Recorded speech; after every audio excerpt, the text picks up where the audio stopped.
Y'all couldn't hear the music? We was waiting for it. It's definitely playing. Yeah, it's glazed, but you didn't glaze it like you was supposed to. Dang, you want to know why? Because I got confused by the chat saying the music for the other video wasn't playing. We weren't hearing the countdown music. Nah, it seemed but look at the time. It looked like they might have been in the chat like an hour. A couple people were in here early, bright and early. They said they need some music in the chat, man. Grand rising to all. Hopefully y'all had an amazing weekend. Man, back in Jersey, was in Philly celebrating the birthday for moms. That was dope.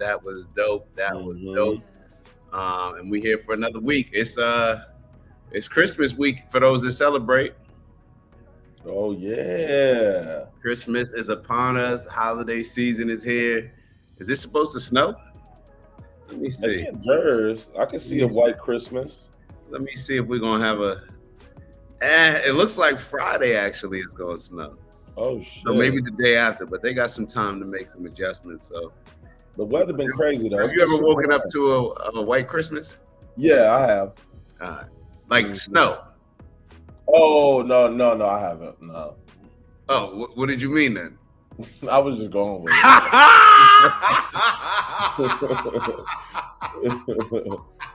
I was just riding with the jump, man. Hey, Clay. Yo, shout out to everybody, man. We got Critical who was in the building bright and early. Hold up. Critical was in the building 6:30 our time, 3:30 his time. Man, that's love. Shout out to Finn, Sofa Bound, Flew, Man Down. No. Pray for Finn 74 and communication. Finn may be out of commission for today, man. I've been hearing about this flu. Dang, it's okay. Don't let that thing come across the pond. I've been hearing about this flu, man.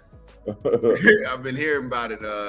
We need some waiting music. All right, Chris said we need some waiting music. I'm gonna figure out how we could get some waiting music for the team, man. I don't be outside like that to really catch the flu. I feel like. You feel like you ain't outside like that? Like I don't be around. I don't be around. I can be around people maybe once a month.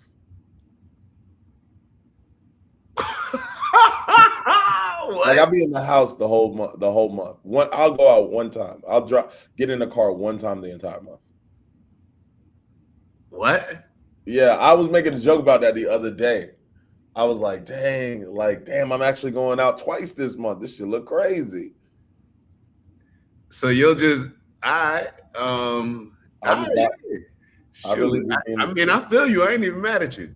Yeah, like so you're never the type to just be at home and like, oh, let me go get some inspiration from the coffee shop. Let me go be around some people. There's so much with content, YouTube, and there's just so much consumption that I could do from the crib, and then all my food. You hit the Costco, and then you really just set it up for the whole fucking month, maybe two. And then I just cook every day. So it's not like, I'm active, the gym around the corner. So I just walk there. Don't nobody be in the gym. So yeah, I don't be seeing people for months. They said, I just was watching some YouTube video, I think, about how important solitude is. At different points in your life, they were saying that you should challenge yourself to go days, just without speaking. Yeah. To another or like weeks. And they said that there were some positives to that. Yeah.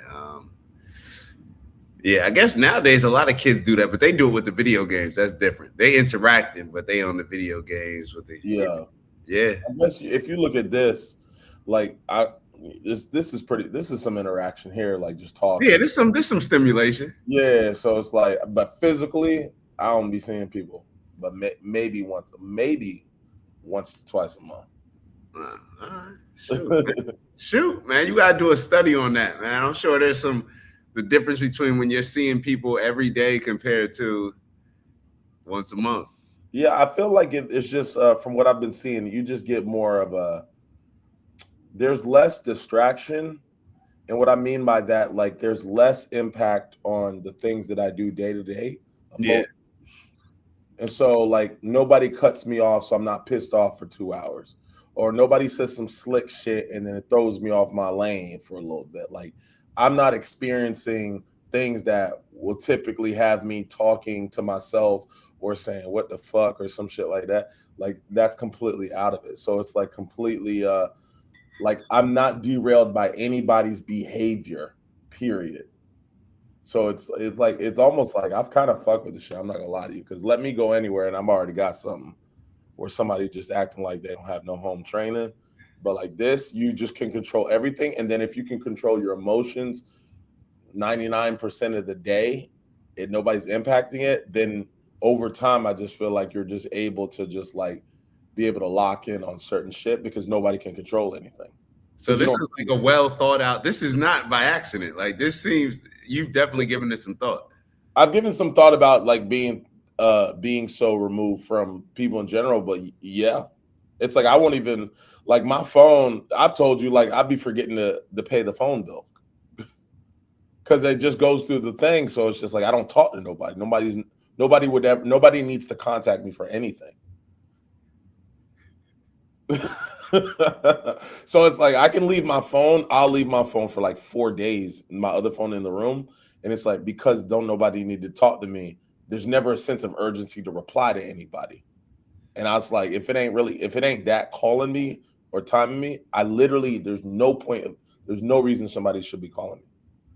So then there's just no stress because I don't have to rush to anything. So I do what I want when I want, how I want, because nobody's expecting anything from me. So then it's just so much more clarity because I'm not dealing with people. So there's not new numbers to the list. Nobody's really saying nothing. Nobody's really texting me. Nobody's expecting me. Nobody's saying I'm ghosting them. Nobody's saying you're moving brand new. It's like I drop content when I want to. I eat when I want to, and I post when I want to, and there's no expectation I should do anything else. It's freedom. Real freedom. That's the American dream. Oh, that's crazy, bro. That's crazy, man. Y'all tell us how you living. If you need we should do a retreat like that. Just host a retreat. Don't nobody speak. Don't talk to anybody. Don't even look people in the eyes, man. No distractions. Oh man. All right, bro. All right, we're gonna keep tabs on you. For sure. Finn said the happiness of your life depends upon the quality of your thoughts. The Honorable Marcus Aurelius. We got Chris in the building. Shout out to Chris in the building. Critical said, "What a night with the boys does." Finn was out with the boys. Oh, is that what it's from? Oh, okay. Shout out to Anthony's. Good morning, gang. What up, Anthony? Yeah, Finn said, "Critical whiskey sours and old fashions should be outlawed." One of them trying to blame the flu. See, that's like Michael Jordan, man. They always say his flu game was really just him staying out late. Nah. You gotta re-click it, Glad. Okay. Yeah.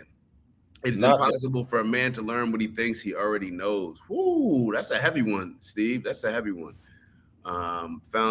Finn sounds like you had a great time. Shout out to Unc in the building, man. Good morning, Grand Rising. Shout out to Unc. We got Professor. What's up, Dr. King? Hope all is well.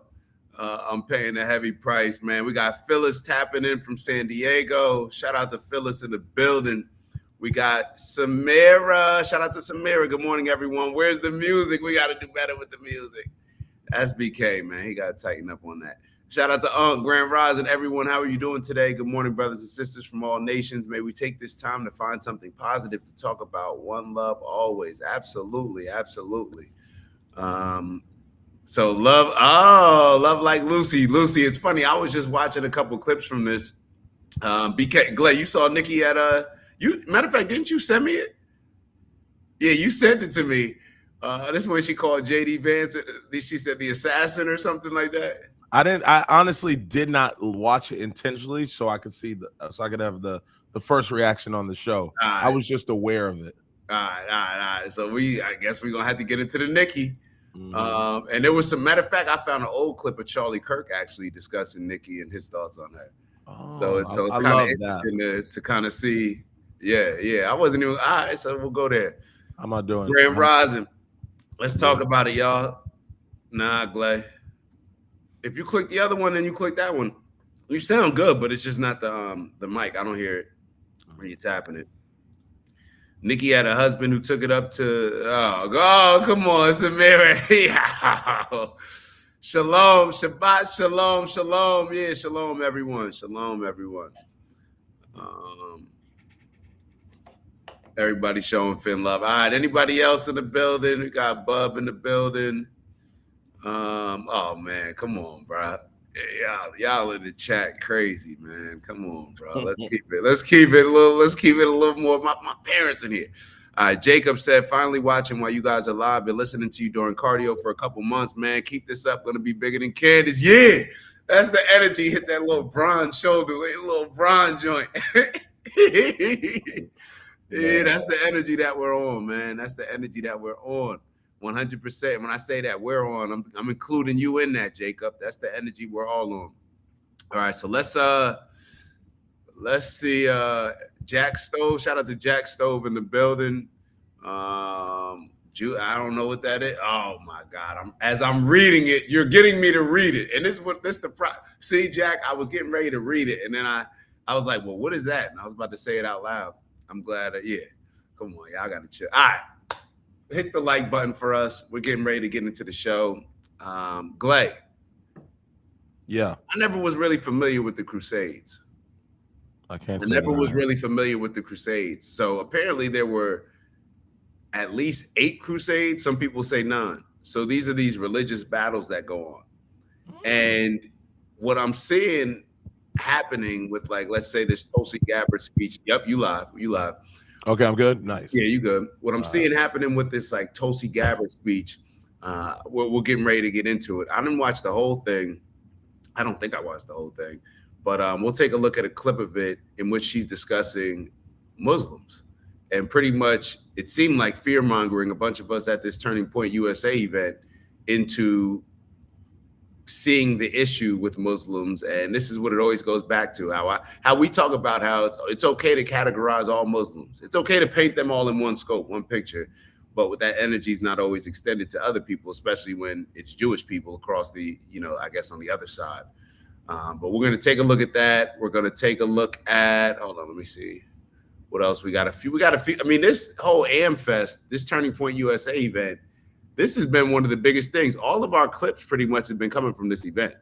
And there's been people on all different sides of the argument. You got a lot of people Ben Shapiro's going at. We saw the video with Megyn Kelly.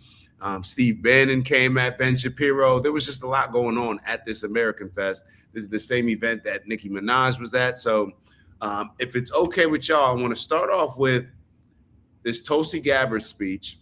Then I want to play a short clip that's describing what the Crusades were. So we may be in a little bit of history class today with the Crusades, a quick video, and we may later on watch a quick video on Bacon's Rebellion. And shout out to Paula. She was the one that put me on with Bacon's Rebellion. This is actually something great that happened right in Jamestown. I wasn't really too familiar with it. I've heard of it, but didn't know anything really what it was. And it was a lot of actually indentured servants and even blacks, like white indentured servants and then black slaves fighting against the natives, the Native Americans, whatever, categorization, I guess you see the natives as. But it was an interesting rebellion that created a lot of these racial, ties that we still experience today. So let's take a look at this Tulsi Gabbard video, get into that, and then we'll check out everything else later on. And I guess whenever Laura Loomer is the one that's retweeting you, we know where this is going to stand. All right, so let me make sure I got y'all on full screen. And here we go. There is a threat to our freedom that is not often talked about enough. And it is the greatest near and long-term threat to both our freedom and our security, and that is the threat of Islamist ideology.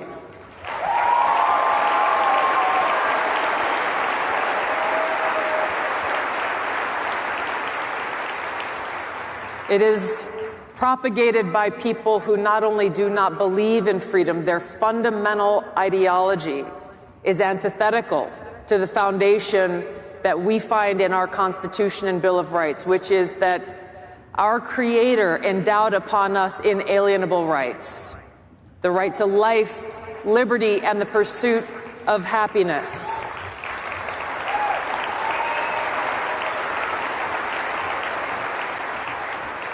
Now, Charlie focused on this quite a bit. He talked about it in ways that very few others did because he understood this direct threat to freedom. When we look back to the attack on 9/11 that happened 24 years ago now, it changed so many of our lives, where thousands of Americans were killed by Islamist jihadis who attacked us on that day. And we were confronted with the reality of the lengths that they will go to try to attack the foundations of who we are as a country. It was a day that changed my life, probably like some of you in the room. It's what motivated me to enlist in the Army, to go out and to fight and to defend and to defend our freedom and defeat those who are attacking us.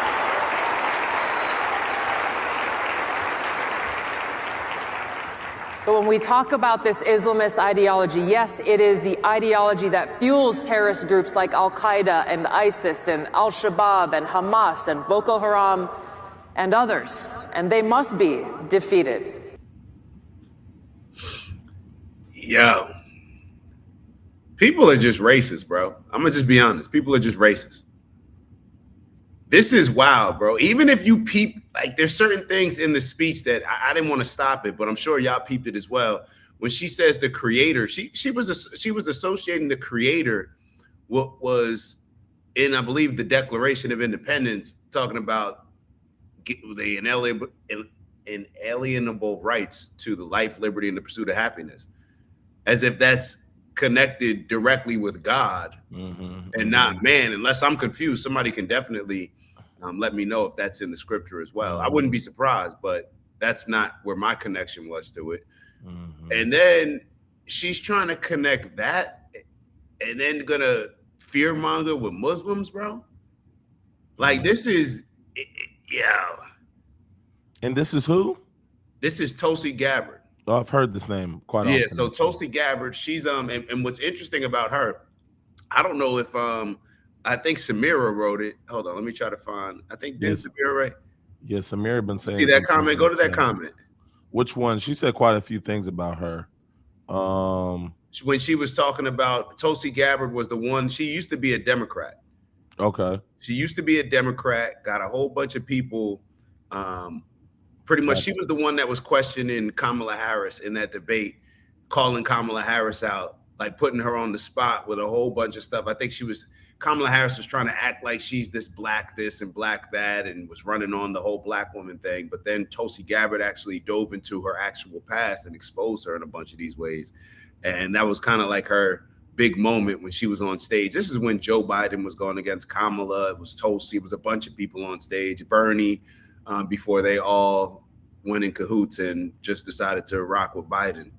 But now she's a part of, Trump's administration. Wow. Yeah. Did she give like an explanation about what changed her positioning? This is the thing, and we're going to watch a video later on about Kash Patel. And there's certain people that this video about Kash Patel just shows that he just completely flip-flopped on his stance with Jeffrey Epstein. And this is what seems like happening with a lot of these people that are a part of Trump's cabinet, his inner circle. That's why a lot of people are saying it's almost being like NeoConned out. Like, even like a Tulsi Gabbard, it seemed like she's flip-flopping from my standpoint. She's the current director of national intelligence, but she used to, even when it came to Iran, she was the person that said that Iran was very far off, like years away from creating, from having a nuclear threat. She said this like within the first months of Trump being back in office. But then when Donald Trump wanted to, I guess, send over, that plane over there to destroy Iran's nuclear capabilities, or whatever the plane actually did for Israel, that seemed to be, that they kept bringing up the fact like, hey, Tulsi said that there were no, they weren't even close. And then Donald Trump saying she doesn't know what she's talking about. So this is the running theme when it comes to a lot of these people with Donald Trump, whether it's Kash Patel, whether it's Dan Bongino, whether it's Tulsi Gabbard. You see a lot of these people have certain stances, Pam Bondi, but then their energy completely changes when they get a part of Trump's administration And then it goes from thinking independently to just doing whatever the team is aligned with, whether it's good for the American people, whether it's being honest and genuine or not. That's what it seems like is happening. Okay. Yeah. So it's this is embarrassing, bro. This is embarrassing. It's extremely sad to see something like this. They are literally trying to spark the next crusade. Like we're getting ready to have a religious war. That's all this is, in my opinion. We are getting ready to have a religious war. And hold on, the bombing that happened in Iran, that was for Israel? Yeah, that's because it's what isn't for Israel at this point. It seems like that's happening over there. But Bibi Netanyahu kept complaining about Iran having a nuclear weapon, even though Israel has a nuclear weapon. But I guess only white countries in those regions. Well, I guess it's only one. But I guess you know how that goes, bro. Israel gets uncomfortable when the brown people in the region got some weapons, bro. That's all this is. And they can just tell another country you can't have that? When you're the bully, you can. What are you gonna do? What are you gonna do? You're gonna attack America? You're gonna attack Israel, which is attacking America, giving us a reason to jump in? Like, what are you really gonna do? Israel hasn't even been able. This goes back to the whole JFK conversation, because JFK, there were certain things that JFK was pushing for when it came to, I think there were two main things. One was with the nuclear weapons, and the other was with forcing AIPAC to register as a foreign lobbying agent. And a lot of people believe that that's why he was assassinated. Like, this is, it's so obvious to the point. It's wild, bro. It's wild. Israel has never even officially acknowledged that they have a nuclear weapon, but everyone knows that they do. And what is everybody's infatuation about people having this or not having this weapon? Well, just the art of just going off one day? Yeah, I mean, if that's leverage, everything's negotiation, right? So if I got a bigger weapon than you, who runs stuff? Now, if I got a just the same weapon, or I got a big weapon too, that's a checks and balance system. So obviously, when you're in power, you don't want anybody checking and balancing your power. You want your power as much as you can. And that means that everybody else that you're trying to control, you want them to have as little bit of power as possible. And then if they have one, they just go into the country and start getting rid of it. I mean, then if you have one, you got to move with a little bit more cautious. I got a big gun too. Like, you're not about to bully us. What are you going to threaten us with? The fact that you'll destroy everything over here? All right, we'll destroy everything over there. You may have a few extra seconds, but we're going to press our button too. A bunch of fucking kids in the sandbox. Bro, it's not. It's the opposite. It's a bunch of dumb, egotistical adults in the sandbox, bro. Yeah, that's what I mean. Yeah, no, I get it. No, I get what you're saying. Yeah. It's like, if it was some kids in the sandbox, we'd be able to figure this out. Bro, she's trying to, like, how at this point of 9/11, or of us understanding what 9/11 was, for those people that may have done some due diligence and not just believe the narrative that the government gave us when it comes to 9/11, how are you up here preaching this, like using 9/11 to preach like some type of fear against Muslims at this point? Like, I just don't understand the energy when it comes to all this, bro.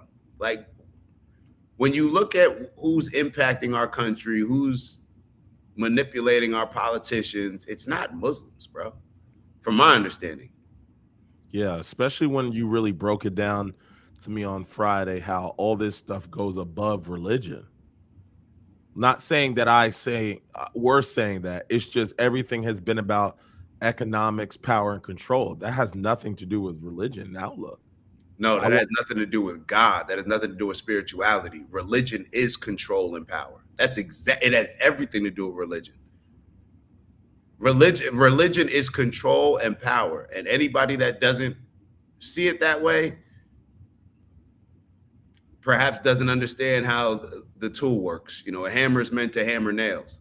But in the sense, like, the religious alignment, or who agrees or who is who, like, that hasn't been, like, to me, that has always been the thing. Like, that has been the goal. Like, oh, I want to push whatever my belief is on you. But after speaking about like this, I want my land bigger conversation we had about Israel, about how they want to go from this to this, and they want to colonize and get more power. And yes, religion is the vehicle of the control. But what I think that what I've learned here in the past couple of weeks is like, damn, like religion was the tool. And yes, I understood that to an extent, it was the tool, but I never knew there was something bigger than that. And at the end of the day, it was just controlling.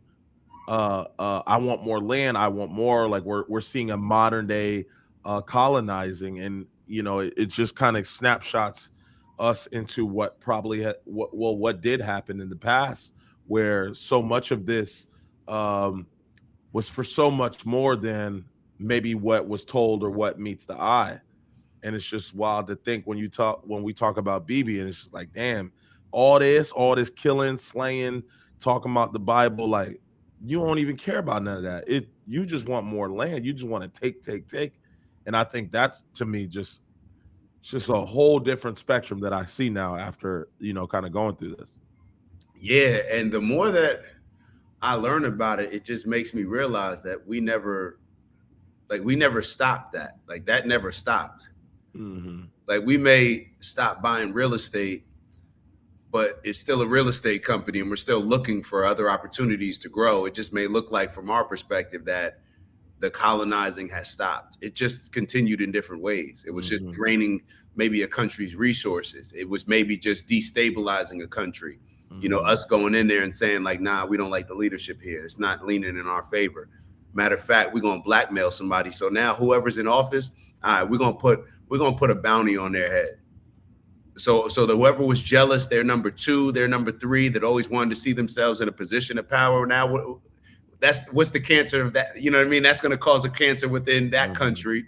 Now you're going to have people overturn that government, and now they're working in our favor. They're doing things that we tell them to do until they start acting up. And then what happens? Or until somebody in the country decides to overpower them because they have more of a putting that country first approach. Now America got to come in and save the day again, right? Which is really just saving the day for America, disguising it as if we're doing some type of heroic effort with a lot of these countries, whether it's U.S. aid or anything else. Like all of our involvement with these other countries is simple. It's to control them in some type of way, one way or another, whether it's draining your resources, whether it's leveraging you in another way. Everything that we do when it comes to our involvement with another country is in America's interest at the expense of it being very detrimental to that country. That's it. That's America, bro. And let's stop this video because the questions that you're asking, I want us to understand what the Crusades were. Because until understanding a lot of what the Crusades were and that these people were celebrated for violating God's commandment, it just shows the hypocrisy and all this stuff. And it just shows, once again, that the people that will rationalize using religion for the worst causes will always overpower the people that embrace it perhaps for the great causes. It's very hard to compete against the devil in these cases. But let's take a look at this video because I want to. We'll pivot. We'll stop the Tulsi Gabbard video, then we'll get right back to it.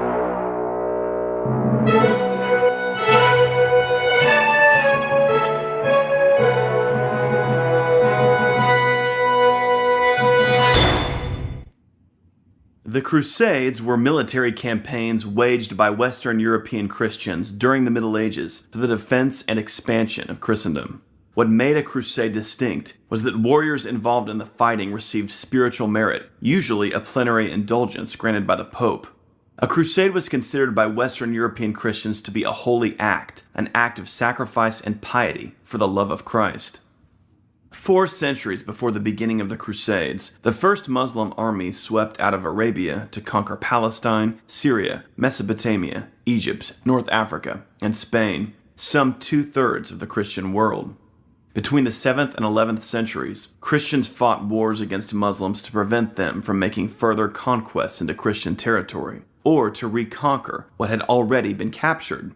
In Spain, Christian kingdoms waged wars to recapture their homeland from the Arabs, while the Byzantine Empire in the east was engaged in centuries of war with the Muslims for control of Anatolia and other regions.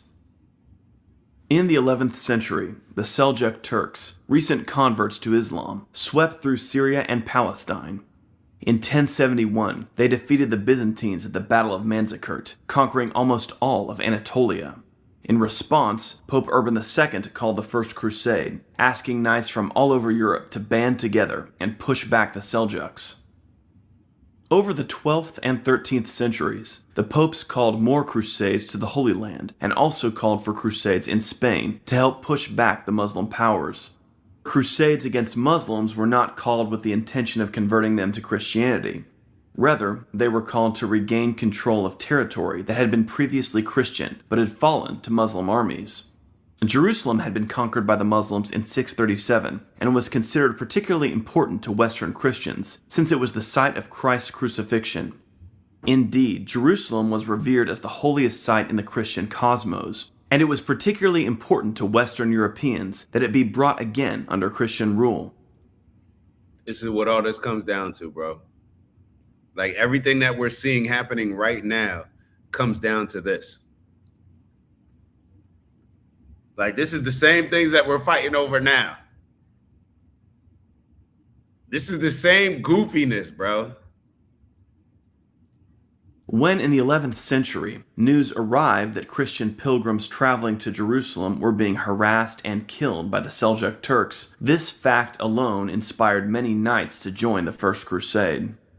Although the Crusades were called to reclaim lands, greed was not a primary motivation.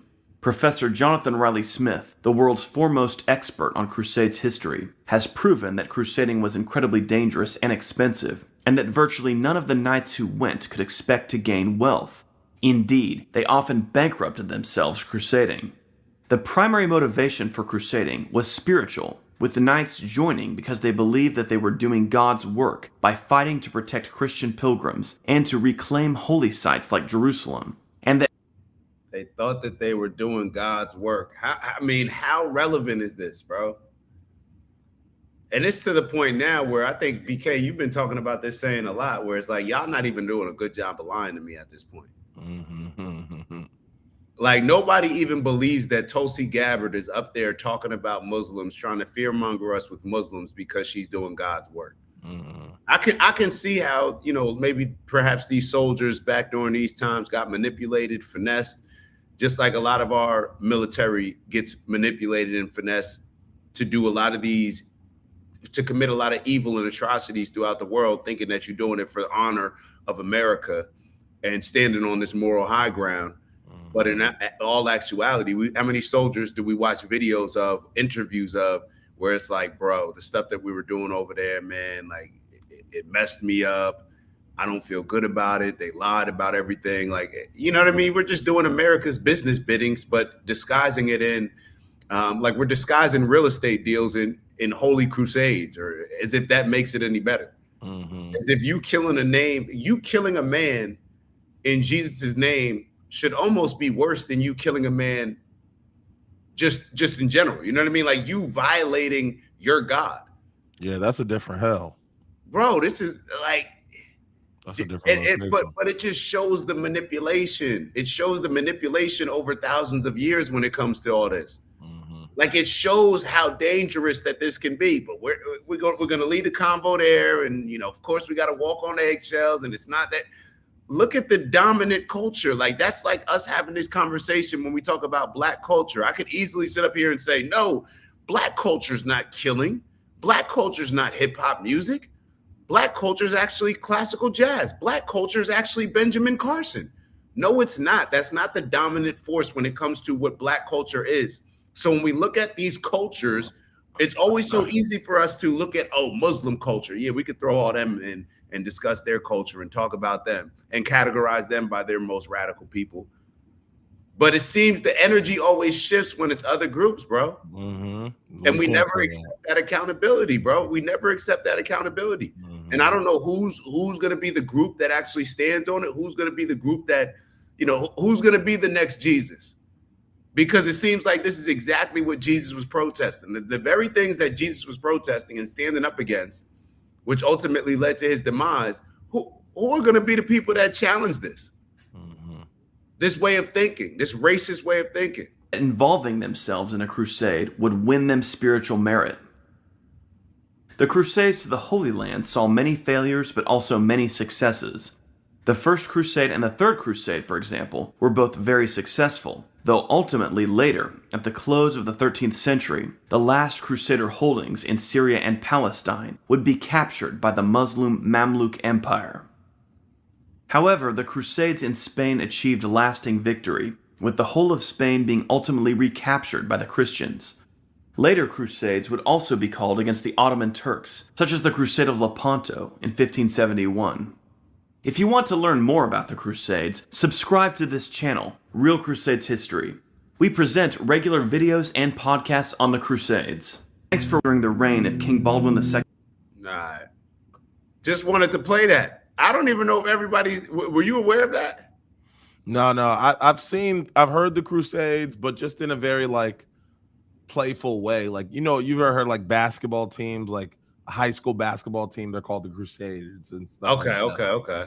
But never true. And I knew across they were somehow affiliated with Christianity. You're right. And think about that. A high school basketball team.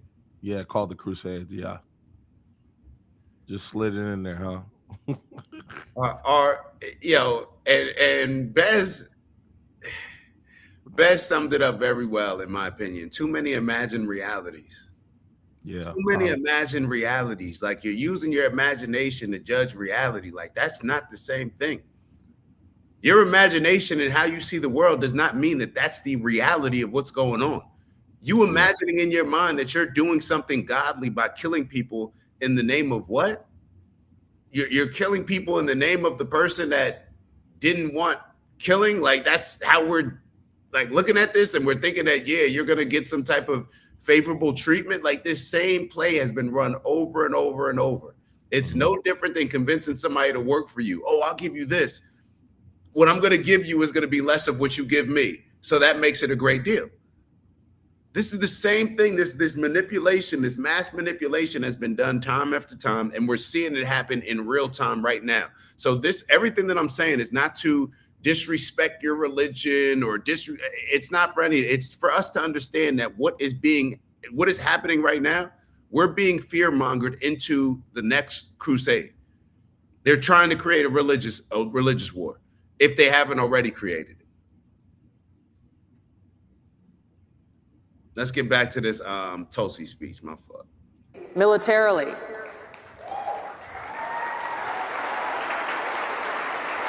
As they continue to actively plot and try to attack us. They are a threat to our security and our safety. But this Islamist ideology is a direct threat to our freedom, because at its core, it is a political ideology that seeks to create a global caliphate that governs us here in America, threatening Western civilization, governance by Sharia law, governance by what they are calling their Islamic principles.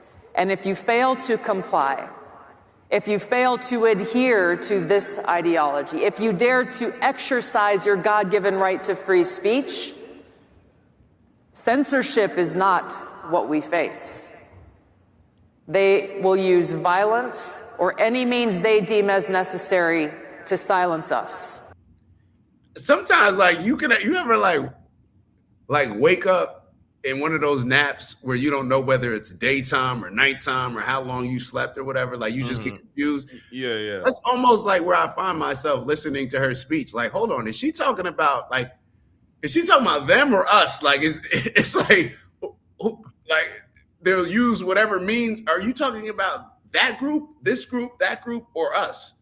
Like, who are you talking about when you're describing these people? Like, imagine the person that commits more violence describing to the person that committed less violence, but trying to threaten everybody with saying, like, hey, that's a real threat right there. Or trying to make everybody aware. Like, it just doesn't make any sense. The finesse is crazy. And the only way that this type of stuff works is because they know that people are tribal, and people will always compromise their principles, morals, and values when it comes to their selfish nature. That's the only way this type of the only way that this type of speech works, bro. Is for everybody in that room knows damn well, like, bro, who are we fooling? Like, when we look around at America, when we look around at European, like, who has created more, like, who has colonized more? Who has done the very same things that Tulsi Gabbard is threatening that Muslims will do to us? Who has done that more around the world than us? Everybody knows that. But it doesn't matter because, hey, it's us versus them. So it's really not about morals, principles, and values. It's just about tribalism. It's just about us versus them.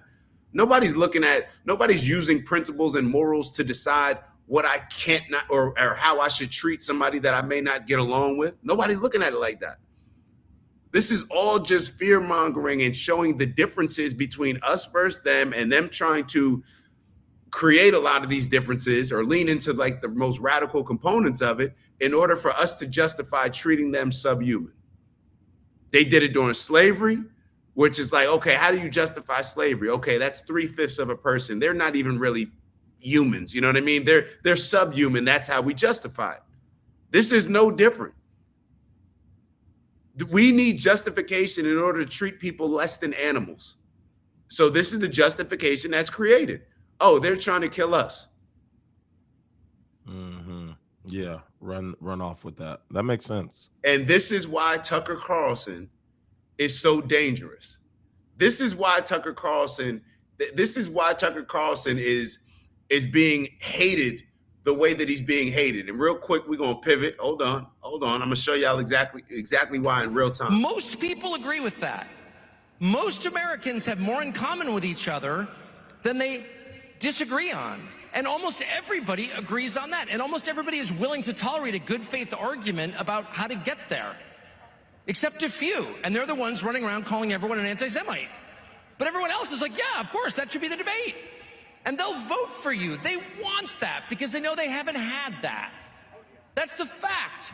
And what you're watching now, attacking millions of Americans because they're Muslims, it's disgusting. And I'm a Christian. I'm not a Muslim. I know there's a lot of effort to claim I'm a secret jihadi. I'm not. You should not attack people on those grounds. And you're seeing it from Republicans. What the hell are you doing? What you're doing is trying to divide the country. And I've lived through 50 years of this crap. All these fake race wars that they're always promoting. Oh, go hate each other while we loot the treasury. That's exactly what's going on. And most people are totally sick of that.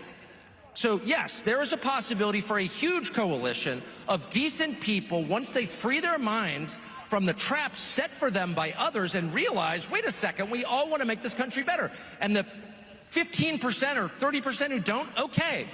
You know, good luck in Maryland or wherever you wind up. But the rest of us would like to fix it. Wow.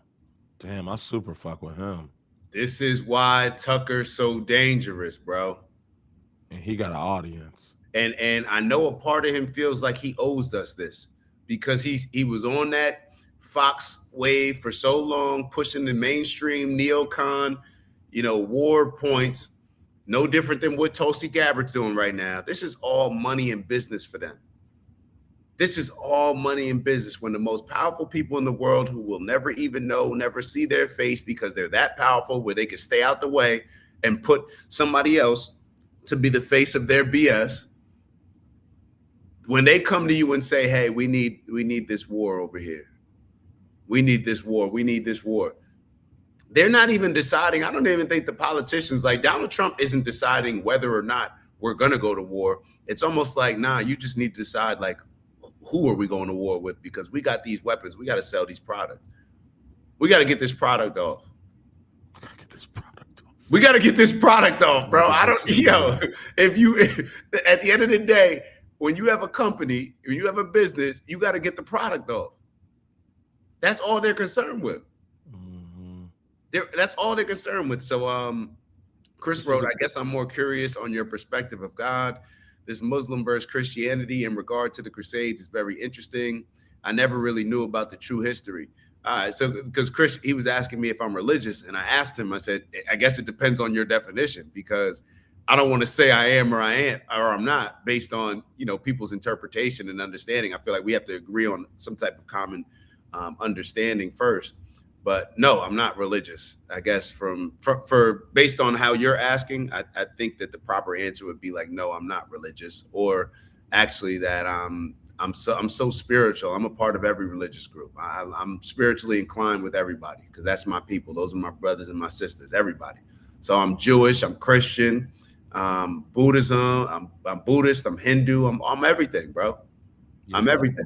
Definitely. I'm everything. So I guess by definition, that probably makes me nothing. So I'm cool being exactly where God plans for me to be, right where I'm at. That's where I'm at. So that's how I look at it. How you feel? What would you say to this one? Islamists commit more violence globally than the U.S. I think what Paul is writing is, I don't know. Well, for one, I would have to ask, what exactly is an Islamist? Let me look that up. I want to see what the definition is before I start responding. And shout out to Paula. We got our interview later today, Glay. Islamists are advocates of Islamism, a political ideology seeking to implement Islamic principles in government and society, aiming for an Islamic state governed by Sharia law, differing from mainstream Islam by focusing on socio-political control rather than just personal faith, encompassing diverse groups from mainstream parties like the Muslim Brotherhood. Read this definition. Hold on, let me share the screen. Hold on. Let me share the screen for y'all so we can understand what an Islamist is, because I don't know if everybody understands the definition. So this is what an Islamist is. So the reason why I started laughing when I'm saying like, yo, everybody read this definition, it seems like it's almost one of those words that has such a negative sound to it. Like you think of like, oh, they're jihadists or they're terrorists, all this stuff. So Islamists are advocates of Islamism, a political ideology seeking to implement Islamic principles in government and society, aiming for an Islamic state governed by Sharia law, differing from mainstream Islam by focusing on socio-political control rather than just personal faith.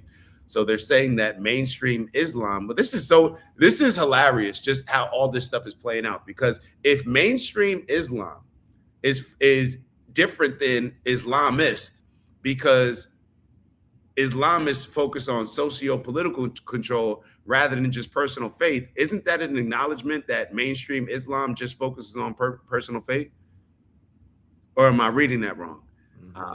Differing from mainstream Islam by focusing on socio-political control rather than just personal faith, encompassing diverse groups from mainstream parties like the Muslim Brotherhood to extreme groups like ISIL. I've never heard of ISIL. I've heard of ISIS, often defined by opposition to Western influence, anti-Semitism, a goal of. So it seems like they're just doing what Christians have done, but from a Muslim standpoint. Is that what you're taking away from this, Glay? Yeah. Same thing, actually. So it seems like, I mean, based on the video of the Crusades, it seems like it's just all of them. Seems like it's just the same thing on the other side. Yeah. It's just the competition, the ops, the ones that you, I guess, have to make sure you bring your A game to. That's what it seems like to me.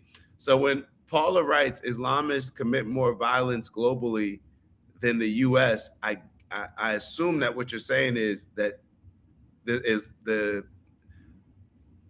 in Europe, they have more of a problem, quote unquote, when it comes to groups committing violence and having an association with Muslims or being Muslim. I guess that's what you're saying. I don't know whether, I don't really have anything to say in response to that. I mean, I don't know the numbers in Europe. I don't know the numbers in Europe. What's the word? Let me ask y'all this. What's the word for, since Islamist is a word for people in Islam who, let me go back to the definition, differ from mainstream Islam because they focus on socio-political control rather than just personal faith. What's the Christian version of that? Because that seems to be, is evangelical technically the Christian version of that? I'm just wondering, like, what's the Christian version of this? Because I see a whole bunch of Christians using Christianity to focus on socio-political control rather than just personal faith. Matter of fact, that's been the dominant culture of Christianity. That video that we just showed of the Crusades, we think that wasn't political. We don't think that had socio-political influence, or do we think that that was just based on personal faith? Was it based on personal faith, or was it based on the Pope telling you that, hey, you're gonna get a nice reward and be looked at as in favor in God's eyes? And as the Pope, I can tell you that. Yeah, they got that free military. Yeah, like free protection. Bro, this is yeah. It's all this stuff is funny, bro, and it's not when nothing's on the table, you could laugh at this stuff. When nothing's off the table, you could laugh at this stuff. But I can see it being very hard to be critical of this if depending on your faith. But let's keep going. If we don't take action to identify this threat, to define it, to call it out for what it is, and take action to defeat it, then we will find ourselves in a place where many European countries and countries like Australia have found themselves.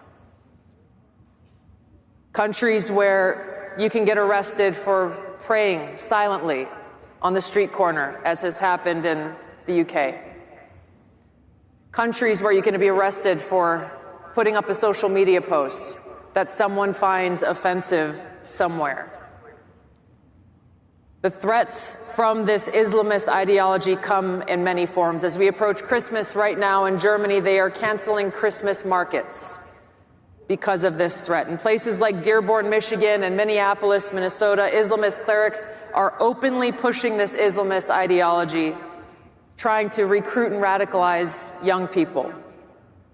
Earlier this year, there was a conference that was held representing organizations like the Council on American Islamic Relations, also known as CARE, which issued a call to action to use American legal and political systems to implement Sharia law. This is already underway in places. This is already underway in places like Houston. This is not something that may possibly happen. It is already happening here within our borders. Yo, isn't this like Hitlerish? Mm-hmm. Like, I just don't understand how we're supposed to hate Hitler, but then I see y'all using, it seems like y'all using Hitler's playbook.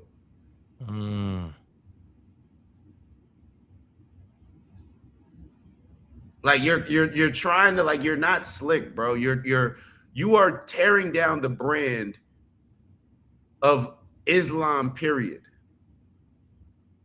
You're not tearing down the brand of the radical few or whatever percentage of radical Islamists, jihadists, terrorists they believe that there are. You're trying to tear down the entire brand of Islam. Yeah, you're like trying to incite violence. You're trying to your energy in calling out Islam. Let's say that it is appropriate. Let's say even if it was appropriate, your energy calling out Islam. Where's your energy when it comes to calling out Judaism? I ain't heard that speech. Where's that energy? But no, we'll try to cancel Nick Fuentes because he talks about Jewish culture. The director of national intelligence can get on stage and have a speech about trying to paint Muslims in a violent light as radical terrorists. But Nick Fuentes gets banned because he calls out what Israel does and what Jewish people, what Jewish culture has created, which is very funny because it's actually one of the things that a lot of Democrats and Republicans can agree on. But he'll get canceled for that. But the director of national intelligence can get on stage and paint Muslims in a certain way.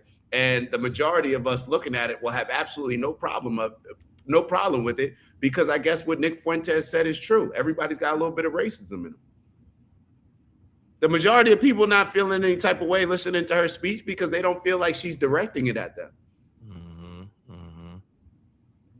The majority of Christians aren't watching this speech and saying, whoa, that's against Christ. Like, that's not what Christ said. That's not Christ-like. That's not Christ-like. Jesus is Lord. we're getting caught up in all the this boy's a fool. We get caught up in all the hype. This is why they got to build all this hype around big bad Muslims, because they know that if you just presented this conversation or this discussion in any other way without villainizing one particular group, people would look at it with a certain amount of common sense and be like, yo, this doesn't make any sense. Any sense at all. So what do you think is the best solution? Yo, you don't even need to ask me. Look what Jesus did. Ask ourselves, what would Jesus do? Put your bracelet on. Check it. Yeah, put your bracelet on. Put your WWJD bracelet on and use that as a reminder as we're approaching all these different things in life with people trying to convince us to hate this group, to like this group, to hate that group. Ask yourself, what would Jesus do? And approach it that way. That would be my recommendation. We were founded on Christian principles, right? Sometimes. Sounds like that's what I would do. TuckerCarlson just told y'all. Yeah, I mean, Tucker, don't ask us. Tucker told you what to do. For Tucker real. just told us, right? Maybe you need to run that back real time. The Tucker video? Yeah, run that back. Run the run that back. We need to remind we need to remind them we need to remind everyone needs a reminder about what it should look like and what it should sound like. All right, let's do it. Most people agree with that. Most Americans have more in common with each other than they disagree on. And almost everybody agrees on that. And almost everybody is willing to tolerate a good faith argument about how to get there. Except a few. And they're the ones running around calling everyone an anti-Semite. But everyone else is like, yeah, of course, that should be the debate. And they'll vote for you. They want that because they know they haven't had that. That's the fact. And what you're watching now, attacking people attacking millions of Americans because they're Muslims, it's disgusting. And I'm a Christian. I'm not a Muslim. I know there's a lot of effort to claim I'm a secret jihadi. I'm not.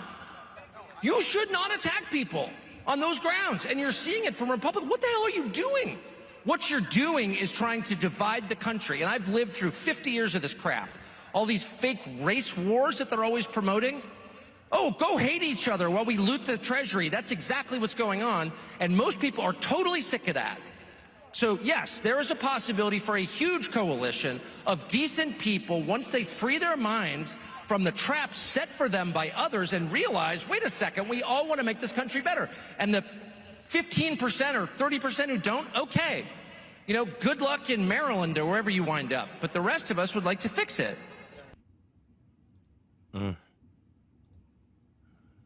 He made it clear to me.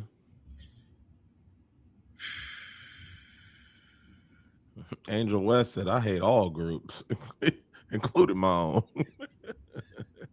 Well, what's honestly, up, Angel? That's probably the in the most disappointing way possible. That's probably what I struggle with the most. What? Like, as far as just looking around at the world and trying not to hate people, bro. I'm being real, because then you're just obviously leaning into the same issue that you're, you know, like it's like I hate people who do what Tulsi Gabbard's doing. Yeah. And I hate that so many of us are easily manipulated to take heed to what Tulsi Gabbard is saying and allow that vision, or allow that to shape our vision of how we see the world, of how we see problems persisting in the world. I really dislike that. So when I see certain people, it's like, well, damn, people gotta accept responsibility. It's not just on Tulsi Gabbard, but it's on you if you decide to condone or to listen and to abide by the things that she's saying and allow her to manipulate you. Like, I have to, that's on you as well. It's not just on her. It's like, you look around at this world and bro, how we treat each other. We talk about America all the time, and we were comparing it to Japan, how there's so much respect in all the other places. The culture is different. The culture is just different. So it's very easily, if you're living in America, that's how they've always controlled us, by convincing us to hate one group or another, divide and conquer, just like what Tucker said. Yeah, because they taught us this. Yeah, we wasn't born like this. Like, we weren't born into this situation of just like I'm growing up. I remember first grade. I had two best friends.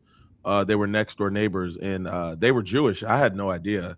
I just knew they believed in something different. And then, like during Christmas, they would bring a menorah, which I believe is the candle holder, and they would bring it to school. And I was just so fascinated. I would go over their house, and I'd be like, "Oh, okay, cool." Like it was just so like sandbox type energy. Like I don't care. I love them. They my people. Like white, black, just saw nothing. It was just I didn't care. And then two doors down, we had somebody who was a Catholic. He was I believe he's from Uruguay or something like that. And like that was just our neighborhood, bro. It was black, white. I'm Haitian.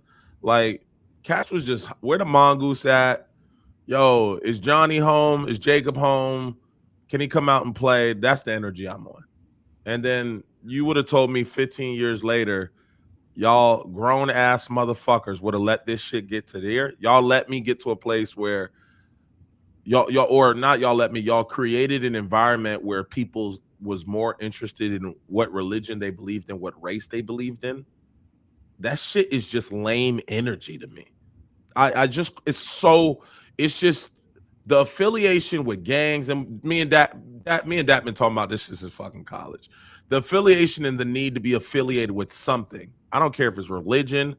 I don't care if it's a sport. Yeah, I know where you're going. I don't care if it's a varsity team. I don't care if it's a sorority. I don't care if it's a fraternity. Like the need to feel and have a flag or have a cross or have a jersey or have a team. That shit is just weird as fuck.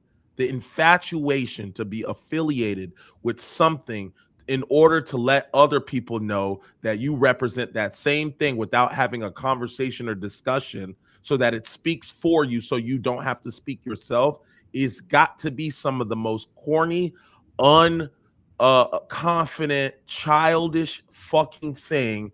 And it still continues at this big grown fucking age where people are offended by a race or a color. They're not sure. They're uncomfortable. Like, I'm so blessed that I just grew up in an area where it was such a melting pot.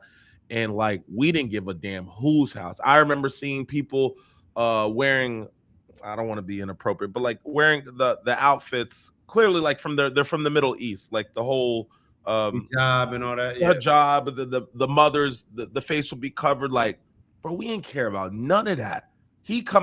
Our friends will come outside, they be dressed in that whole outfit. We playing outside, playing double Dutch.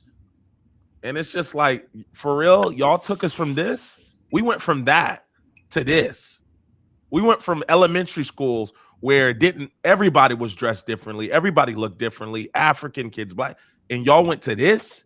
This is what y'all did in 35 years. Y'all didn't even do nothing but this. Y'all just found a way to get like more and more and more lethal with how you can segregate and find a way to monetize. Go start a fucking business.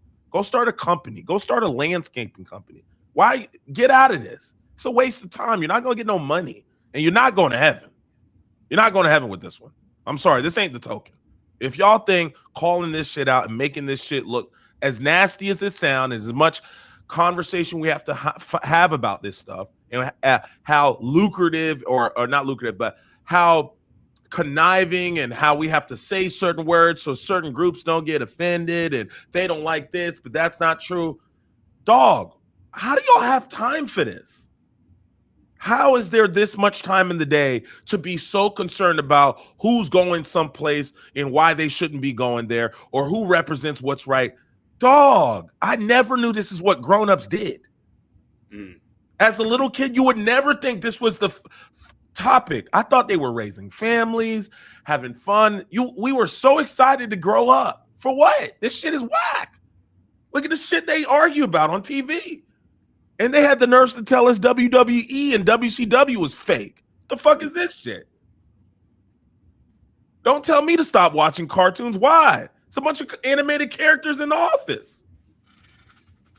I don't have time for this. I would have, if y'all were telling me to grow up so I could take and establish and become a man and do all these things, fuck that. I'm telling the kids to fucking stay believing in your superheroes. Because as soon as you start realizing these goofy motherfuckers that told you that you can't fly or you can't dream or you can't grow, you start realizing that was their incompetence. That was their struggle. That was their laziness. They were manipulated. They were wrapped up in all this bullshit. When what you possessed faith. You possessed the real faith. You thought Santa was coming down the chimney. Bro, you better off at that age than being these grown-ass motherfuckers here. Spewing hate because of color, race, religion. This is the example? This just makes it just, I'm so let down by what I thought grown-ups were doing when I was a kid in the back seat in a booster seat waiting to get dropped off. I did not know that this is what y'all was doing when y'all were fucking grown.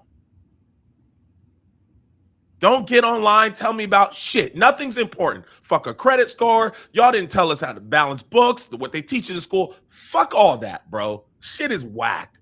Y'all grew up to get racist and yell about religion. Nothing else was important. It's just such a letdown, bro. Fought this hard to get this far just to see what grown-up people really doing. Judging, being racist, spewing hate. While we were the little kids running around and playing with whoever, whatever, and however, and y'all had the nerve to change us, we weren't broken when we started. And now look, can't even see somebody in a different outfit believing something else without fucking being racist about it. It's just corny. You're just lame as fuck, bruh. I just don't get it. Blows my mind, bro. Yeah, I'm with you. That's the most disappointing part, bro, because it's like we realize that so much of what we grow into is the problem. That we used to figure this out. This was very simple at our age. Yeah, like we used to be able to figure this out as kids. Like you said, going back to that sandbox, we used to be able to figure this out. The picture behind me, Sandlot, bro. It's like your game, bro. Imagine there's not one kid that doesn't look at Sandlot and look like, yo, that's the dope. All those different kids coming, you know what I mean? All those different kids, bro. That's how I grew up, bro. For real. Like I was talking about the other day. We would ride mongooses. Who rolling up with the new bike? My dad worked at Walmart, so he'd put my shit on layaway. And I pop out with the shit with the pegs on it. Then we'd be skateboarding, rollerblading. Bro, we had black, white, Hispanic, Middle Eastern, Uruguay. He don't speak no English. She don't speak no English. I'm at his house. They at my house. We jumping fences. We knocking on doors. Bro, every color, every race, every gender. Then I grew up to what? My best friends were Chinese growing up. Then my best friends were Jewish. I don't know what this is. Yeah. I'm so confused. We get indoctrinated. Everything's an indoctrination. And I think that a lot of us, and I think this is what scares the most of us when we have this conversation regarding religion. It's the fear, and it's the realization of, how can I put it? Like, we grow up a certain way and we understand that we're messed up now that we've become adults, right? We understand that, hey, Tulsi Gabbard, the things that she's preaching, we understand that we've been divided and conquered. We've been manipulated into disliking each other. We've been manipulated into seeing the world in a certain way where there can be people getting killed and a genocide happening. But, at the end of the day, do we really care? Where we've been conditioned for it not to affect us that way. And for us, there has to be some type of acknowledgement based on, okay, how have we been conditioned? But we don't want to look at how we've been conditioned, because one of the largest ways that we've been conditioned is that one thing that we can't talk about. So we can never really get to the root of the problem, because we're always trying to avoid this particular area. We'll try to check everything else on the car to make sure it's running properly, but for whatever reason, we don't want to check this part of the engine. Like, we're scared to check that. Mm-hmm. You know what I mean? Like, we want to check everything else and avoid the one thing that probably has been used in ways to manipulate us and control us, and to see the world with a lot of the hatred that we see it in, because it justifies all this tribalism, bro. Like, you have people, look at what we just watched on the Crusades. Look at what we just watched. We have people justifying committing evil and atrocities, but it's okay because you're doing it in the name of somebody that literally died to not do it. But we're violating those commandments. We're violating that. Look, everybody knows what's going on. Some people and ducking the smoke anyway. Yeah, everybody knows what's going on. And I wanted to highlight something that Paula wrote earlier. I think I may have read the first message wrong or just didn't understand it. Paula was saying that the majority of victims from Islamist behaviors are Muslims. I think okay. I feel like that's a different flow. Yeah, that's what I was like. Oh, okay, now I understand. Like, I wasn't really able to respond to it. I understand completely. It's like most crime. Most crime is committed against people that are in your community that look just like you. But I understand that that's more on a global scale. I agree. And I would also argue that that's the case with a lot of these other religions. You know, like, who really falls victim to it? You know, you can look at Muslims being impacted by the most radical Muslims. Let's say that there are the most, if we're judging Muslims, like how we look at Muslims, do we judge based on the peaceful Muslims, or do we judge based on the few radicalized ones? That's how we look at stuff. We've been conditioned to see things that way. Let's keep going with this. Yeah, we're almost done. Paterson, New Jersey is proud to call themselves the first Muslim city. They are working. That's where my family grew up. That's what I'm gonna say. I recognize Paterson. Yeah, that's where my family grew up. Oh, let's run this back. My mom's side of the family grew up here within our borders. Paterson, New Jersey is proud to call themselves the first Muslim city. They are working to implement in their own governments these Islamic principles that are forced on people through the use of laws or violence. So let me ask you this question, because this is something that I had, I was like, I must be seeing this wrong. When she says like they're working to implement like their way of life into the law, in a country where you're pushing freedom, you have to accept that that may happen. Just like if there's a bunch of people, if we have the freedom to live in America, who's to say that a bunch of people, let's say you and I are Jewish, BK, right? Let's say you and I are Jewish and we decide, hey, we're going to move to a particular area. I don't know. I like Tulsa, Oklahoma, right? When I went out there, we're all going to move to Tulsa, or maybe just a little city outside of Tulsa. We move there. A bunch of our family comes. We start opening some stores that are culturally appropriate. We start creating an environment that's more Jewish, a Jewish, culture. So it invites, more Jewish people to come there. The laws, let's say we start, voting for people. We're going to vote for people that are based on our principles, right? Based on our morals, which are largely set by our religion, not by our country. So, and ultimately by our culture. But if we have all these people move there, then of course they're going to have more votes. That's what democracy is. So whether you look at a Dearborn, Michigan, or you look at a Paterson, New Jersey, if the majority of people living there represent a particular religion, then this is what happens. That's just what's going to happen. Like, they're going to vote for certain things based on those principles. You just vote for them. And at what point, let's say if we want to police it, at what point do you police it? At what point do you step in and say, like, hey, we know y'all voted for this, but we can't have that? And when you have freedom, that's one of the things that comes with freedom. The ability for people to worship whatever religion they want to worship, as long as it doesn't violate our constitutional laws, you know what I'm saying? You can practice. So at what point, like, they're trying to manipulate us almost in ways where it's like you're trying to act as if they're trying to take over the government and take over this. And that may be the case in certain places, but that threat has always been there. No different than if a bunch of Italians move in a neighborhood, or when you go to Little China or Little Chinatown in New York. Should they not be able to, all vote based on the things that are important to their culture?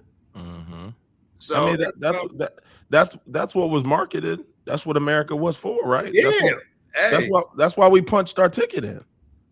We could have went anywhere else, but we was like, oh no, America. That's what they was claiming. That's what they put on the packaging. Don't switch up now. What y'all want over here? Let us know. At least let us know. The other countries, you ain't got to really wonder who they were asking for. Right. But don't use the propaganda. Don't market it as like, oh yeah, freedom, freedom, freedom. You can do what you want. You can have what you want. You can pray what you want. Like, this is the land for that. And then start moving funny now. Because y'all trying to lace up y'all pockets because you let other people from other cultures come here and they figured out how in the land of the free to how to set up shop. Mm-hmm. But that's what you sold. This is a WeWork. This is and the energy is the same when it comes to, like, there's been, I think we put up a few videos maybe a couple months ago on there's different white groups, white nationalist groups who want to buy plots of land and they only want white. Yeah, there's one in Arkansas. Yeah, I don't got no issue with that. Like, nah. Like, if that's who y'all look, I like being around different types of cultures. I prefer that. Yeah. That's just me though. Mm-hmm. Everybody may not be the same. So you should be able to, if you buy property, you should be able to have whoever you want rocking with you. You know what I mean? I don't have an issue with that. Yeah. There's a guy in Arkansas who's building a white only, and people are moving out there, but they're trying to make it unconstitutional for some reason, saying that he shouldn't be allowed to do that or something like that. Like, nah, bro, this is your space. Yeah, you do what you want with it. You do what you want with your space, bro. Set it up however you want. As long as you're not violating, these are the rules and the stipulations. As long as you ain't crossing that, we good. But look, if anybody from your lease violates something, we're gonna hold you accountable. Look, but outside of that, man, with freedom comes a lot of responsibility. Just we trust you, and you lose that trust, we got a spot for you. Simple as that. We ain't gotta be all up in the mix. We ain't gotta be all telling cats what they can and cannot do. Nah, let people do what they want. Let them do what they want, because then they're gonna be doing even.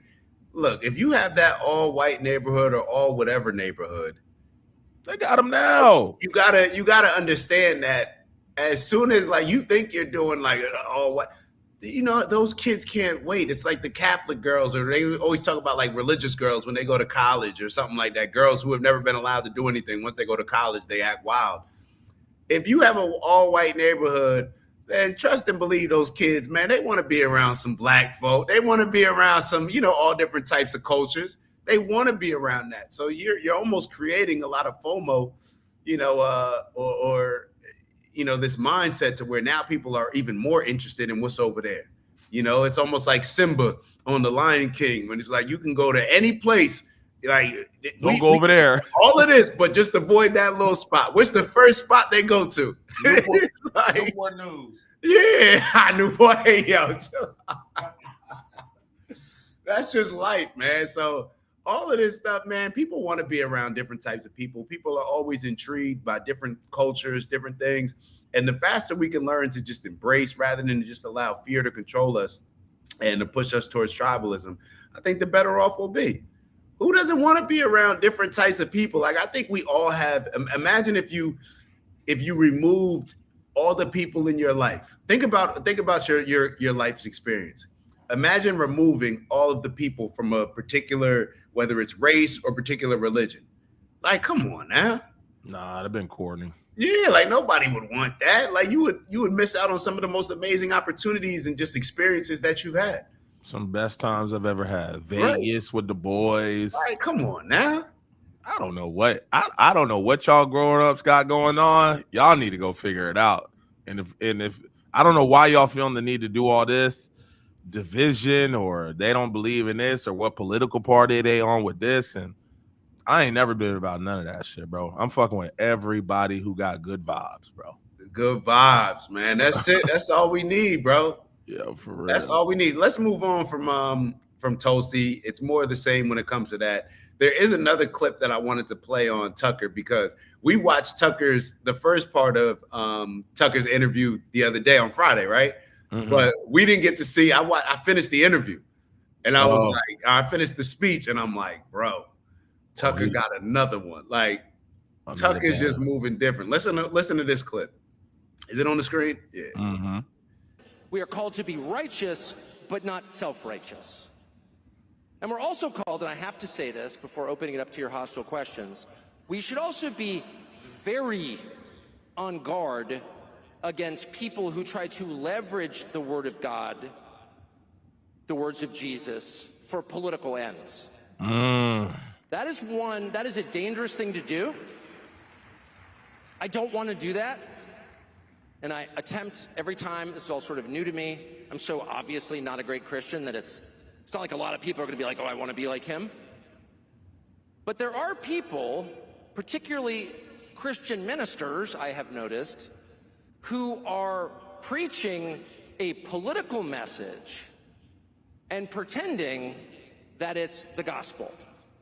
So let me just say, and I think my theology is right, I'm hardly a theologian, God is not on any country's side. Certain countries can decide to be on God's side, and that is true for people too.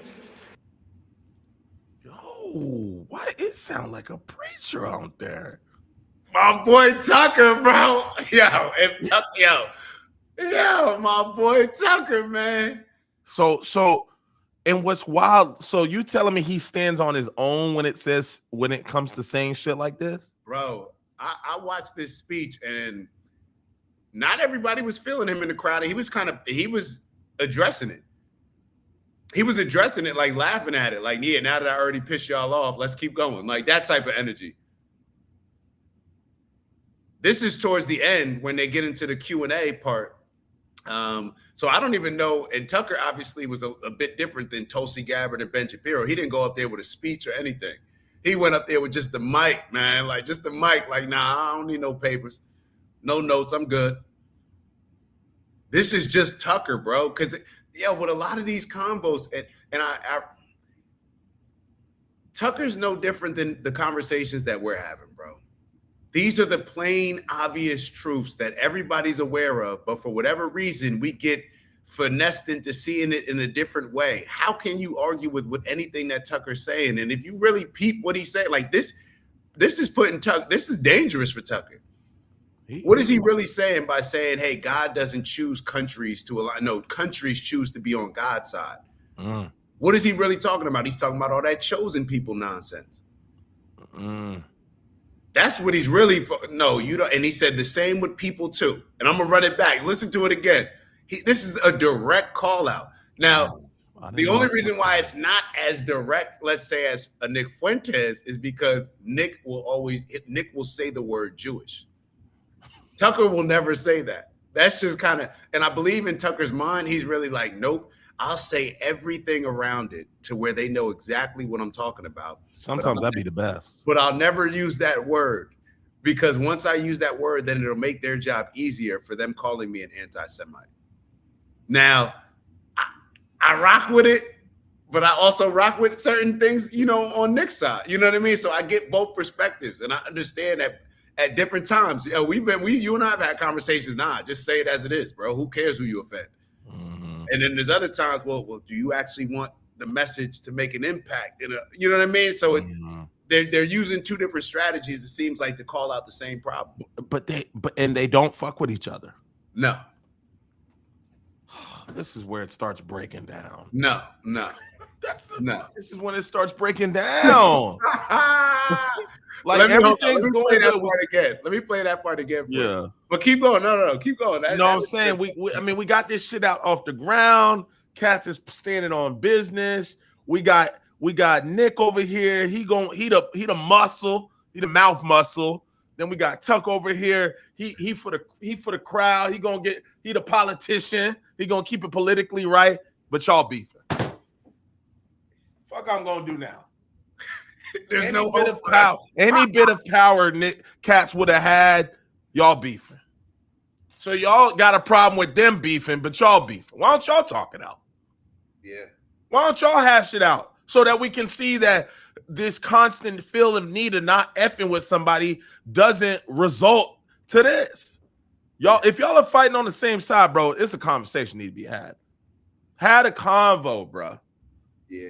That's what I want to see. You owe it to the people. You owe it to the people. No, I didn't know they was fighting the same message, Jack. I was just hoping you was just kind of saying that type shit. They fighting the same message. Well, that's the thing. That's why when Tucker interviewed Nick, everybody was upset that Tucker didn't have like more pushback for Nick. And that's the whole thing. Like, they don't really disagree on that much. And the things that they disagree on, it was a mature discussion on. Like, oh, I actually see it this way. Oh, I see it this way. Okay, cool. But people wanted fireworks. Like, oh my God, Nick Fuentes says this about black people, this and it. It's always the same thing. It's always the same thing, bro. It's always the same thing. Paula, actually, I can't wait to talk to Paula later. Because what time is that at?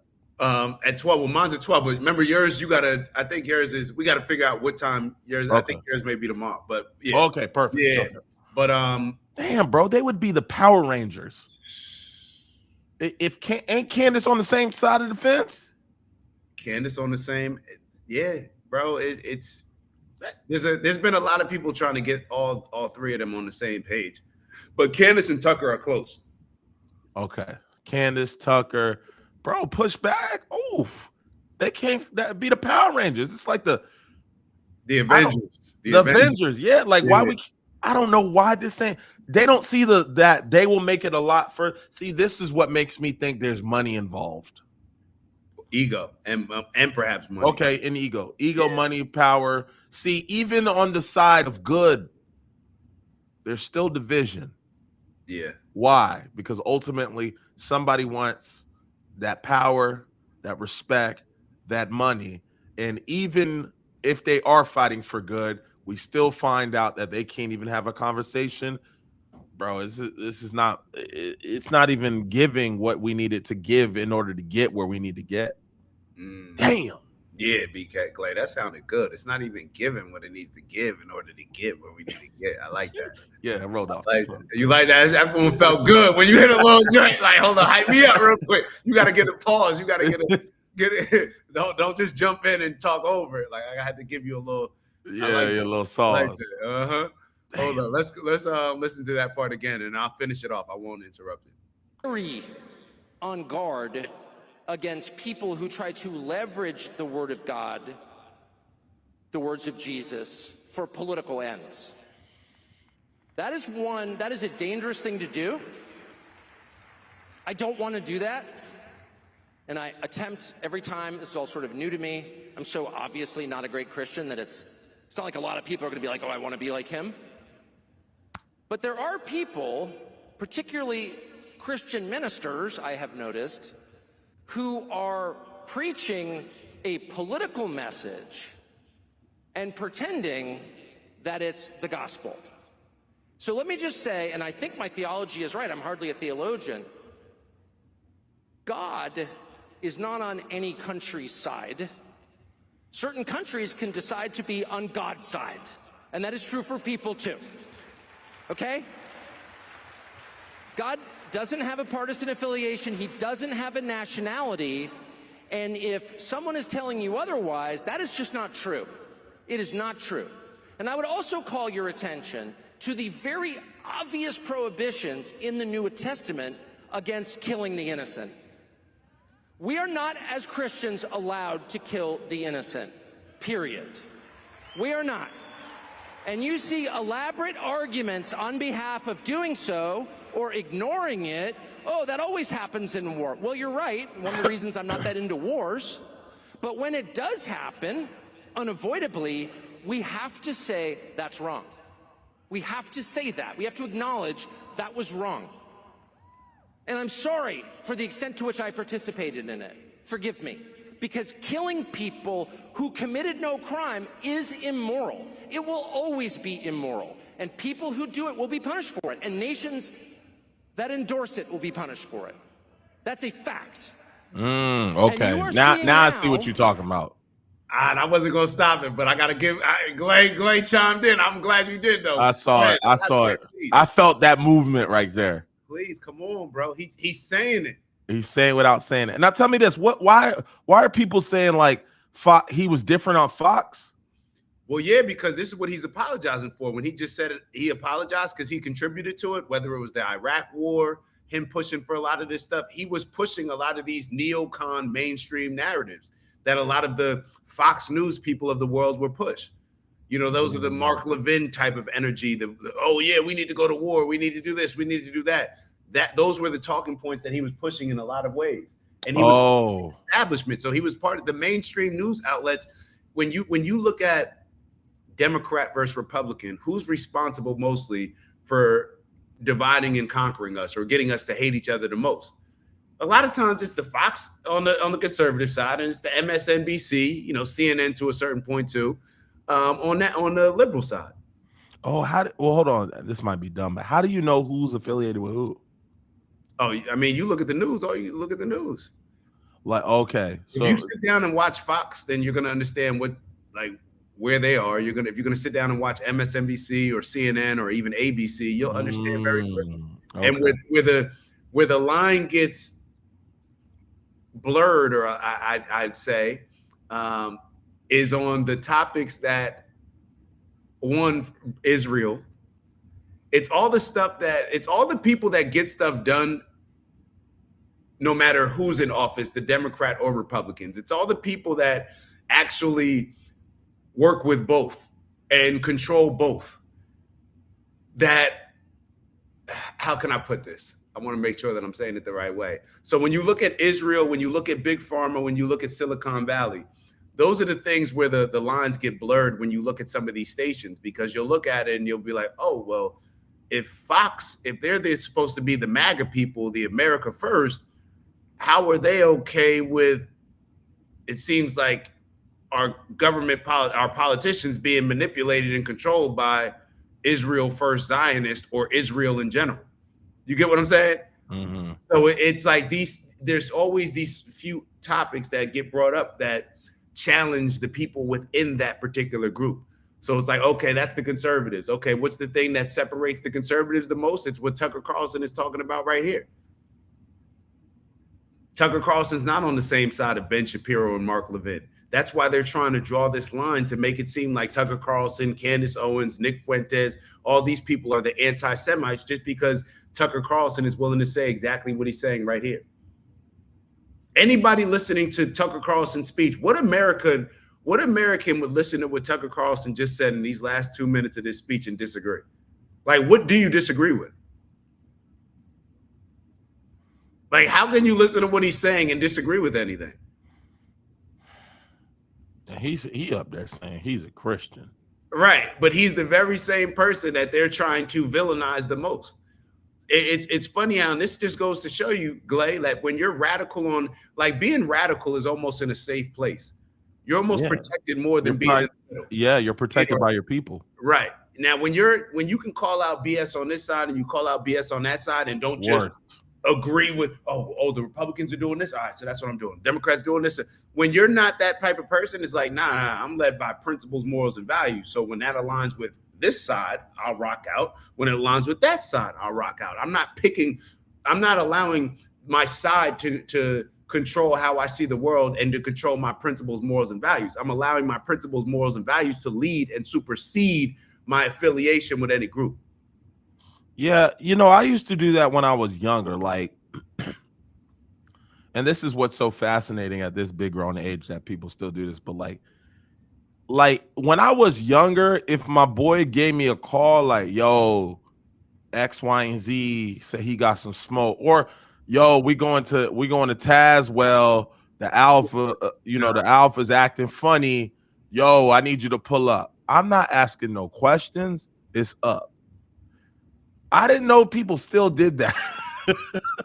Because now I gotta, and what I mean by that, y'all, to give you more explanation, it's like I have my teammates for William Mary, right? And so black, white, those are my brothers. To me, they all blood. If we had a problem with anyone or anything at any time, I'm ready to make something shake, and I'm not gonna ask no effing question. Just tell me what the plan is, and I'm ready for it. I see that's what's still going on. I was doing that at 20 and 19, where I was ready to spin just because somebody says something funny to my boy could have stepped on your shoes. Yeah, and what? What you gonna do about it? You know what I mean? He might have talked to your girl, and so what? Like, I was ready for that. Mm-hmm.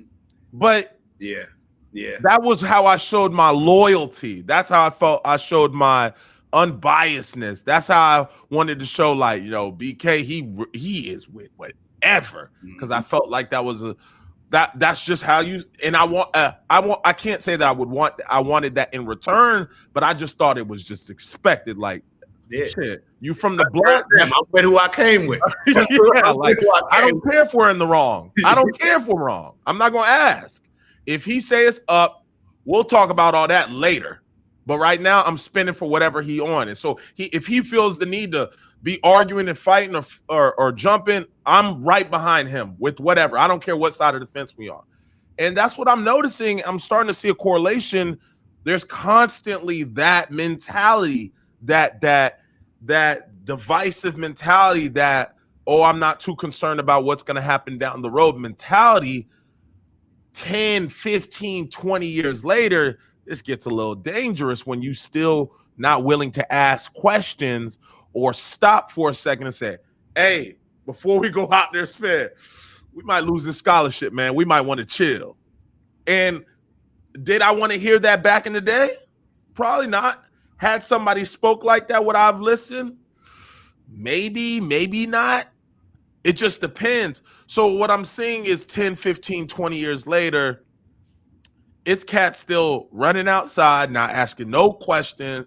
Oh, he from the block, he from the neighborhood, he's from the political party, he's from the religious background, he's from the same gender, they sent from the same hometown. Even though it's wrong, I don't care. I'm not asking questions. Let's go run it up. We can't have a functional society when it's always up. It's just not going to work. It doesn't work. It doesn't work. And I'm admitting that it's not right. I'm not saying that I don't come from that, but I'm just saying, like, it's just when you get somebody, like if somebody went to William Mary and reached out to me, like, it's love. What do you need? Like, you ain't got to ask too much from me. Somebody from the University of Ole Miss. I'll take a look, man. What do you need first, bro? I might move a little slower. That's a fact. I guess that's natural instinct. But to a point where it just gets to just being so unethical and it starts becoming to a place where now it's just getting wild, the moral compass has to set in. And maybe that's what we're realizing that people aren't having, is just that moral compass. Like, what's right? Well, how do you want to be treated? Like, is that so hard to ask a bunch of grown-ups to stop hitting each other? Is that too much in the sandbox? The hate is profitable. Yes. There goes the difference. It's kind of like sports we talked about. It's like we did so much to devote our life to get to a certain place in sports, just for us to realize it was nothing of what we thought before we got there. The passion that we had, the long nights, the early mornings, the pain, the push, the injury, the sacrifice during holidays, the missed birthdays, the missed Christmas, the missed Thanksgiving, the missed New Year's, all this with this picture that it would be something that we could do for long term and be able to put everybody on. And then when we got there and then we realized it was a profitable business. Strip me of everything, every bit of love I have for this motherfucker. That's what's happening. We're getting older and we realize it ain't what y'all painted the picture to be. And we upset. This is why we be yelling at the older class. I'm not gonna say it's pain, but it's just like, bro, we're upset, bro. We did everything to get here because we said this is what y'all told us to do, and then we got here, and then it wasn't what y'all told us to do, and then we find out that y'all knew it wasn't that. It ain't even like you stirred me wrong, and it's like, oh shit, my bad, bro. Hey, there ain't even no accountability. We out here we're taking accountability for what you told us to do. Then we trying to make decisions, we trying to get successful. No, y'all told us if we work, we grinded, we stay within the company, we would be able to take care of our parents. No, I can't take care of my mom and dad working at the corporate company, bro. It's just not going to happen. So we're getting more and more resentful because honesty is not there, accountability is not there, and it's not even like we're trying to come together now and figure it out after we've wasted so much time not having it together. We're not even willing to put our heads together and say, fuck it, we've been wrong for 30 some years. Accountability, I'm ready to lock in. Let's get these solutions. We talk about tick for tack shit. It's just upsetting, and I think that's where the anger and the steam comes from, because it's like, I'm not gonna let this generation, we got to think about it. In my opinion, we're a very, very, very young society. So a lot of these things, like us being sports, first generation, like this is new, NIL, new. Like we're just now calling out that killing people isn't normal. Like, you know what I mean? Like Israel's just getting called out 2025. This is all new shit, bro. Mm-hmm. This shit has been going on a very, very short window of time when you think about an aspect. So it's not even like we could ask our parents. We're just now finding out Fox News is cap. Who would have fucking known that? So we're so new, and we're figuring these things out. That's why I just don't want to be so quick to write off Nick Fuentes, a TuckerCarlson, a Kenneth. No, guys, we too early to be already telling people they ain't. No, we don't know enough yet to say we don't need this. Mm-hmm. So if it's standing or it's catching momentum, let it. If it's not real, bro, it will run out of steam on its own. We don't have to put in the extra attention and motivation to try to stop something. But what we do see is something that hasn't stopped and that has been around since the Crusades. It's been the same tactic from then, now. That's what's not new. The same packaging, wrap it up, bow it out, send an ass out there. Yeah, tell them to go do that. Go spin the block because of what we believe in. That's the same play that he just played on YouTube. So when you start to see a consistent pattern and you start to see, oh, hold on, man. Certain people may not have figured a 99% of life out. But this 1% that we're seeing consistent, they're staying true to it because they're seeing success no matter what generation, no matter what timing. It still works in 2025 like it worked in 25. And that's the one that we seem to not be able to ever talk about and move forward on. You know, so it makes it so dangerous when we say we don't want to talk about stuff. No, because what we don't want to talk about is where the change need to be done. This other shit, we're going to figure it out. How the hell would you have known that your bank account would get cut off like a Nick Fuentes? We just saw that for the first time ever. We never saw what Kanye did would ever happen. We never saw what Colin Kaepernick did would ever happen. This ain't Jim Crow days. Back then it was. Then you could justify red tape, people things not working out. Cool. No. 2025, there's literally no law that would stop anybody from doing anything. So when they told us freedom of speech, but what? We're seeing in real time. Don't ignore it. Keep your eyes open. Stay locked in, but the reality is just setting in a totally lot differently, and we can't keep turning a blind cheek to it and acting like it don't exist. We need the Tuckers, we need the Knicks, we need everybody, anybody who's willing to challenge, not be soft about it. I'm with it, regardless of what side of it. Just poke it out. Shit, I'm not even tripping off Trump. What do we like about it? Because he was poking some shit. First person to go up there and say, "Who do you work for?" Yeah, you're fake. Y'all never saw that.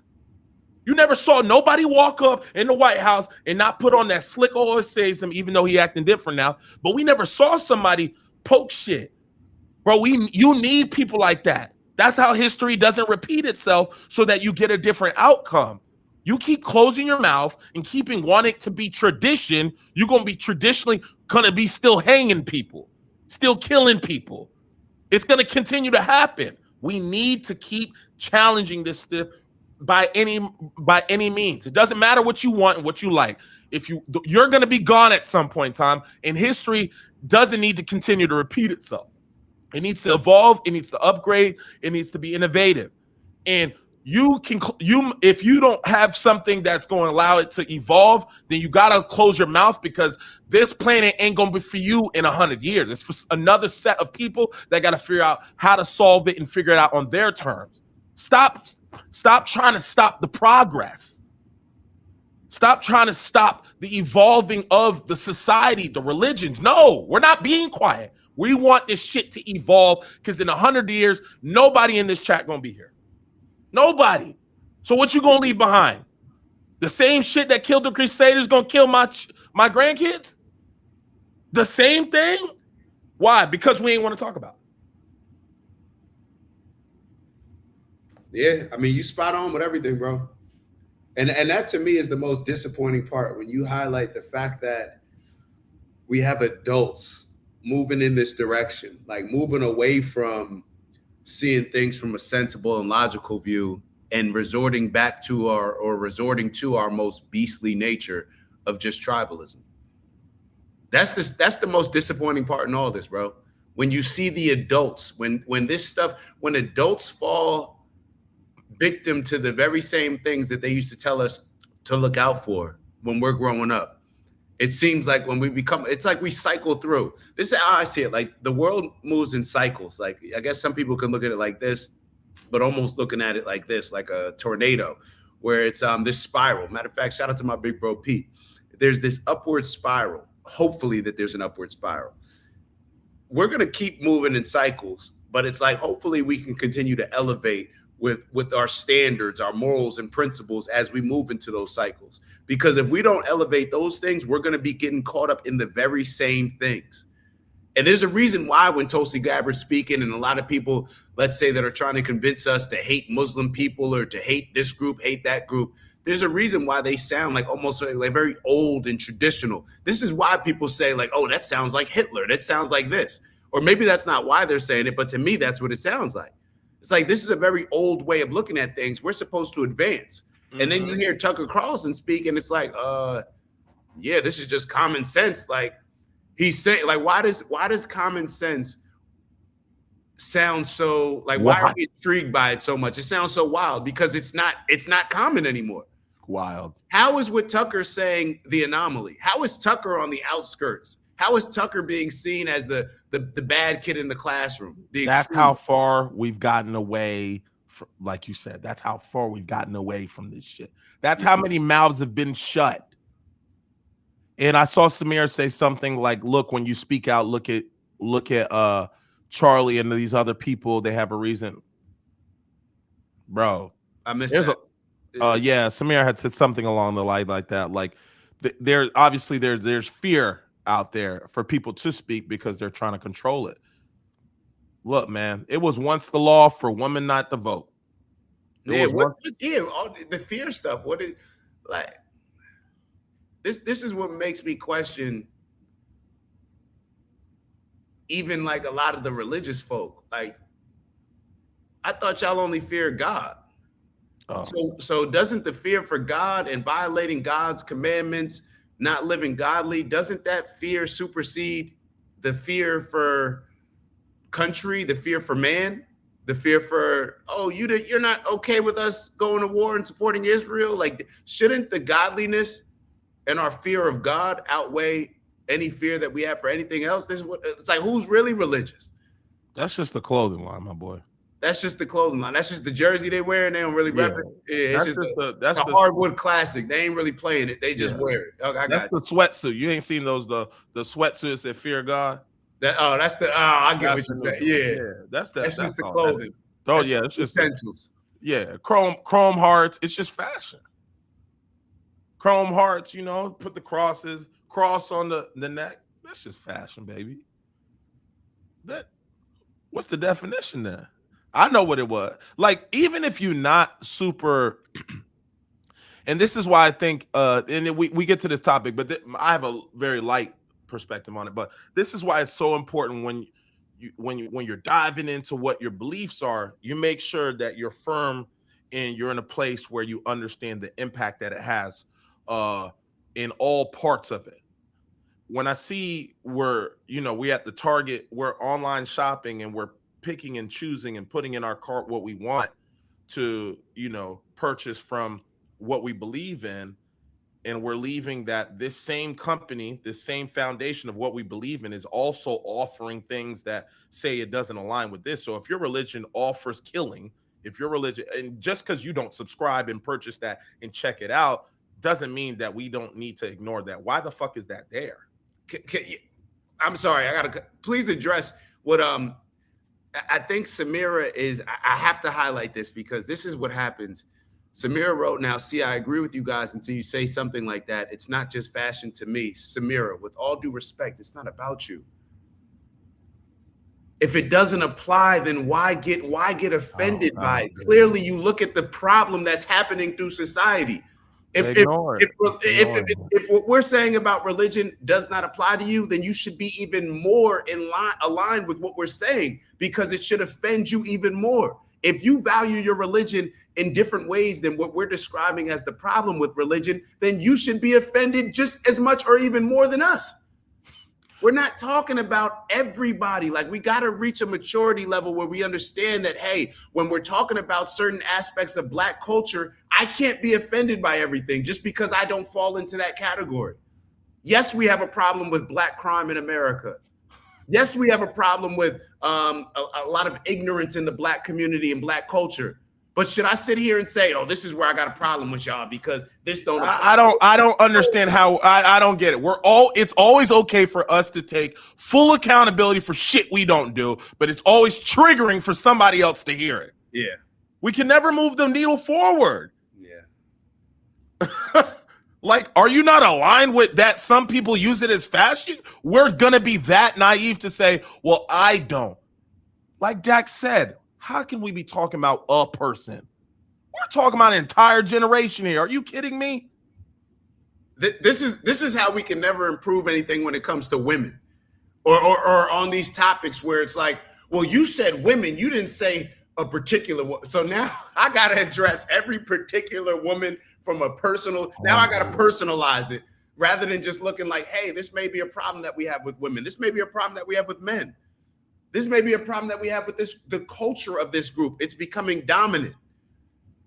It's the dominant culture component to it. It's not about you specifically. If it doesn't apply to you, yeah. Let's play the rest of this video. Yeah. And let's wrap it up. Was gonna play another video, but we'll save that for tomorrow. Yeah, we gotta watch the Nick joint tomorrow, or the Minaj joint tomorrow. The Nicki, and we gotta watch Dave Chappelle too. Oh yeah. Okay. Yeah, we'll at least watch the rest of this clip. Mm.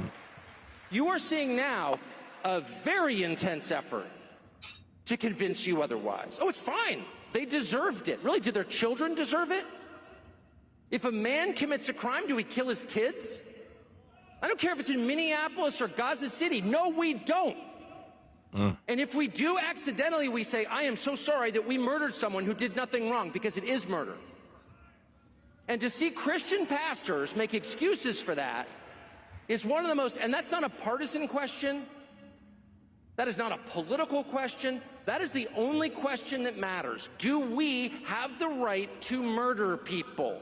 And the resounding answer that Christianity provides us is no. I got to stop it right there. I know where you're going. Stop it. I got to stop it. I'm sorry. I got to stop it. So, respectfully, I disagree.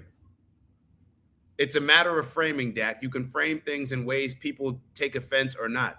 Robert, look at the video that we're watching. There's nothing offensive about anything that Tucker is saying, but people are still going to take offense to it. You get to a point where if you worry about who you're offending when you're saying something, you get to a point where you end up changing your actual message because you're trying to not offend people. The problem is not Tucker. The problem is not the framers. Think about it from this standpoint. The only thing that I'm framing, the people who should be speaking out and talking about it are the people that actually claim to be religious, because they're disrespecting your God. They're doing stuff violating in the name of your God. They're violating your God. But you're more concerned with the framing of how I put it. And I'm not saying you in particular you are, but I'm just addressing the point that you make. You can frame things in ways people take offense to it or not. It's like telling a woman that she gained too much weight. It doesn't matter how you frame it. She's going to be offended by it, if we're being real. Oh, well, it's the way you said that. No. It's what's being said. It's what needs to be getting across. That's what's offensive, if we're being honest, if we're being mature adults about these conversations. Yeah, that's people what are we not need. being mature. Whether it's the framing of how you say certain things. He says nobody takes offense to Tucker's framing. You are absolutely wrong. That is one. Robert, At that point, I give. Robert, people are highly offended by what Tucker is saying. Literally in the crowd booing him. On my ex timeline. Like, what do you mean he's not being? Listen, Robert. He's being extremely careful with his framing, and he's still getting villainized. That's the whole point. What's interesting is what? But here's the thing, that we're also expecting that people who aren't willing to stand up and call this shit out publicly like this, that they would understand that you can't. You know what I'm saying? Like, nobody's going to understand that you can't frame it besides somebody in the crowd who's saying that you need to frame it. Once you get on stage and you're responsible to get your message out to the masses, you'll quickly learn that you will start offending people daily. But when you are not responsible of that, when you don't have to have these platforms or you don't have to be on a podium with a mic, then you'll learn that, shit, bro, you can't frame this shit. People just gonna be offended, and it's their choice to be offended. It's a choice to be offended. What do we, you're making it seem as somebody's making somebody be offended? No, it is an emotional choice to be offended what somebody says. If somebody calls me an N-worder, my response to it is my choice. But if I don't want to take responsibility, then when I square somebody in the jaw, what I'm going to say, well, he framed it a certain way and I didn't like it, so now I'm sitting in the cell. No, growing up, you will be, it's just how it happens. You know who is for you and who against you. And so you can't say, oh, I'm cool with this person, I respect them, and I like everything about them. But then when certain words are said, well, I'm going to take disrespect for that. How are you picking and choosing? If you nominated this individual to be a leader, then he must be one. You don't get to just throttle him down and say, oh, yeah, but all due respect, though, Dak, like, okay, well, let's have a convo then. But to sit here and make the convo about being offensive or not offensive, we are veered off so emotional, and this is not the conversation that, to be honest, men don't even have this I'm offended conversation. If I'm in a conversation with you, Robert, is the conversation going to be talk about how I'm feeling offended, or are we going to talk about the point at hand? You ain't got to frame shit when you're around grown men. You say what you say and you stand behind it. I don't have to frame nothing. Don't tell me it's freedom of speech, but I got with framing. Oh, it's framing of speech. Come on, man. And see, what's funny, people are more comfortable with comfortable lies than they are with hard, difficult truths. They'd appreciate somebody to frame it as a lie and it sound good than somebody be direct and like, look, man, I haven't perfected my conversation. I haven't perfected how I'm going to say this, but look, let's just get straight to the point. Hey, team, y'all suck. We need to turn this shit around. No. Hey, team, you guys been really doing well, and we're proud of you that you guys have showed up. Like, sometimes, bro, we got to go. And this is a big topic. It's a hot topic. How are we going to talk about religion and not offend somebody? Robert, don't you think that's a given? And Robert, this is you're, and I'll get back to Samira's comment, but Robert wrote, the reason Tucker can criticize Israel and still have a massive following is due to framing. So I guess you're also acknowledging that Nick Fuentes has tremendous framing then, because he has a massive following as well. That's true. You see, we got to be consistent with this stuff. And what Samira wrote, let me go back to what Samira wrote. Hold on. I got to find it. If you find it first, throw it on the screen.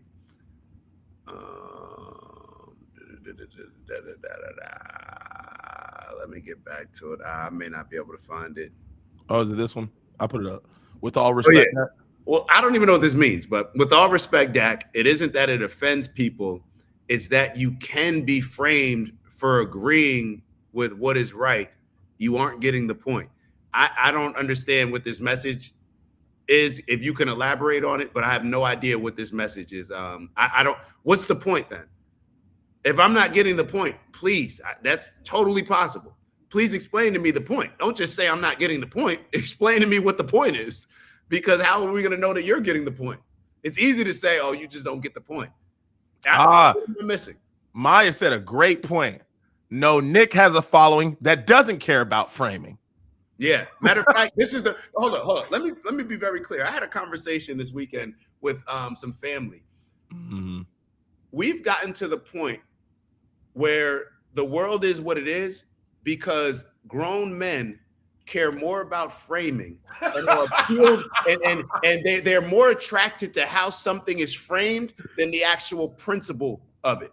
This is why we got men playing sports against women. This is why we have a society that thinks it's okay for little boys and little girls to transition their gender. This is why we have a society of politicians that can't even say what a woman is, because people care more about framing. Than actually what's real. All this, like the fact that grownups would even use this is kind of wild. It's about how it's framed. Let me ask you this: why does it only work on one end? Why is it not that Israel has to frame something in a way to commit a genocide and us be okay with it? Why did things not have to be framed in a particular way for us to go to war with Iraq and kill 500,000 children? How was that framed for us? I didn't see no framing then. What was the framing around that to where we said, you know what? Yeah, that makes sense. Madeleine Albright can get on TV and say that that was justified. We only care about framing when it's something that we disagree with. If we're being honest, you don't care about the framing of something when you disagree with it, when it aligns with your principles or your religion or how you want to see things. It's just a framing issue when it's something that you disagree with. Okay, cool. So I guess as adults, we can go one or two ways. We can always think that somebody's framing is going to finally be the thing. Oh, it's how he says it. Now I get it. It's how they said it. Or we can look at things from an adult standpoint, a mature standpoint, and say, hey, do I agree with what's being said here? Period. It's aligned with my morals and principles. Done. Forget the framing. Done. Let's wrap it up. Yeah. Let's wrap it up. Should we finish this? We got 10 more seconds of this. We'll finish this real quick. Nah, let's wrap it up. Yeah, let's wrap it up. We heard enough. Cutting some of y'all off. We know, nothing like that. But it's just 10 o'clock. We gotta make sure that we're responsible for everybody. We can't have everybody. Everybody gotta get to work. Everybody gotta do what they gotta do. But yeah, let's move on to our breathing exercises. Do me a favor, everybody, like. We need that algorithm boosted before we get into the most important part of our show. But let's oh man. Yeah, don't go. No. I see where you want to go. I just don't get it, but maybe it's not for me to get, yeah. All right, let's get into the breathing. So what we're going to do is our box breathing exercise where we do a 4-second inhale, focus on inhaling positive energy. Then we're going to do a 4-second hold, followed by a 4-second exhale, releasing all the negative energy, actually feeling it physically being removed from our energy, anything that limits us, anything that puts a ceiling over us, anything that has us thinking less of ourselves than a superhero, like BK said earlier. Then we're going to do a 4-second hold and repeat that cycle 4 times. So if you're in a safe place, feel free to close your eyes. We're going to begin with a 4-second inhale. Ready, begin. Hold. Release. Hold. Inhale. Hold. Release.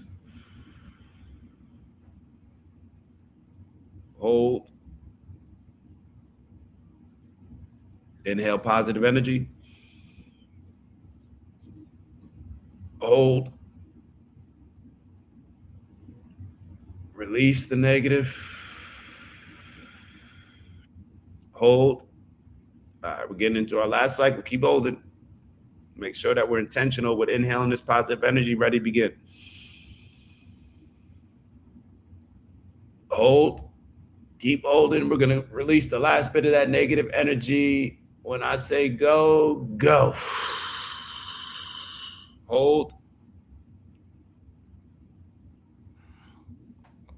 All right. Y'all know we come here to do elevate on purpose, both from an intentional standpoint, raising our standards. Let's become better leaders. We need them now more than ever. And let's grow into the people that we need to grow into in order to accomplish these amazing goals that we set for ourselves. Strength and honor, onward and upward. Let's make sure that we're focusing on all the things that are going to lead us towards living in our purpose as we strive for purposeful abundance, but being on the proper trajectory. All right. We want to move as efficiently as possible. All right. We are up against time in order to accomplish these things that we need to set out to accomplish. The things that I like to focus on and how I like to focus on them, I look at it like what's in my bag. What are the things that I'm focusing on throughout the day, throughout the week, throughout the year?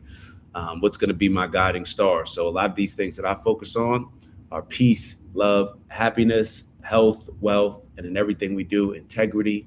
And of course, we got to add balance in there. And those are the things that I like to make sure that I'm focusing on to show me the light. I guess that's the best way to put it. So on that note, shout out to Robert for leaving the heart. Appreciate you, big bro. Always appreciate it. Shout out. And Robert. I think we had another one. My fault. So shout out to Robert, always coming through and supporting. Appreciate you, big bro. And the Dirty Straw. Hi, Pepsi or Cola? Coca-Cola. I think Coke is disgusting. I think Pepsi's probably a little bit sweeter. But Coke, maybe it's just the branding of it. When I think of Coke in the glass bottle, you know, with the sweat dripping off, man, I got to go with the Coke. But I don't drink a lot of soda. But Glay, Glay, you drink more soda than me. Oh.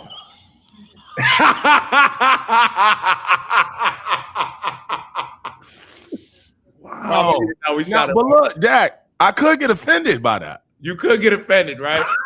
I drink more soda. You trying to say I drink more soda? I could have been offended by that. See? Glay does drink more soda than me. I don't drink soda, but I'm gonna let you get. You're not a soda guy? No, but I'm gonna let you. I'm not gonna step on your jokes. So get your shit off.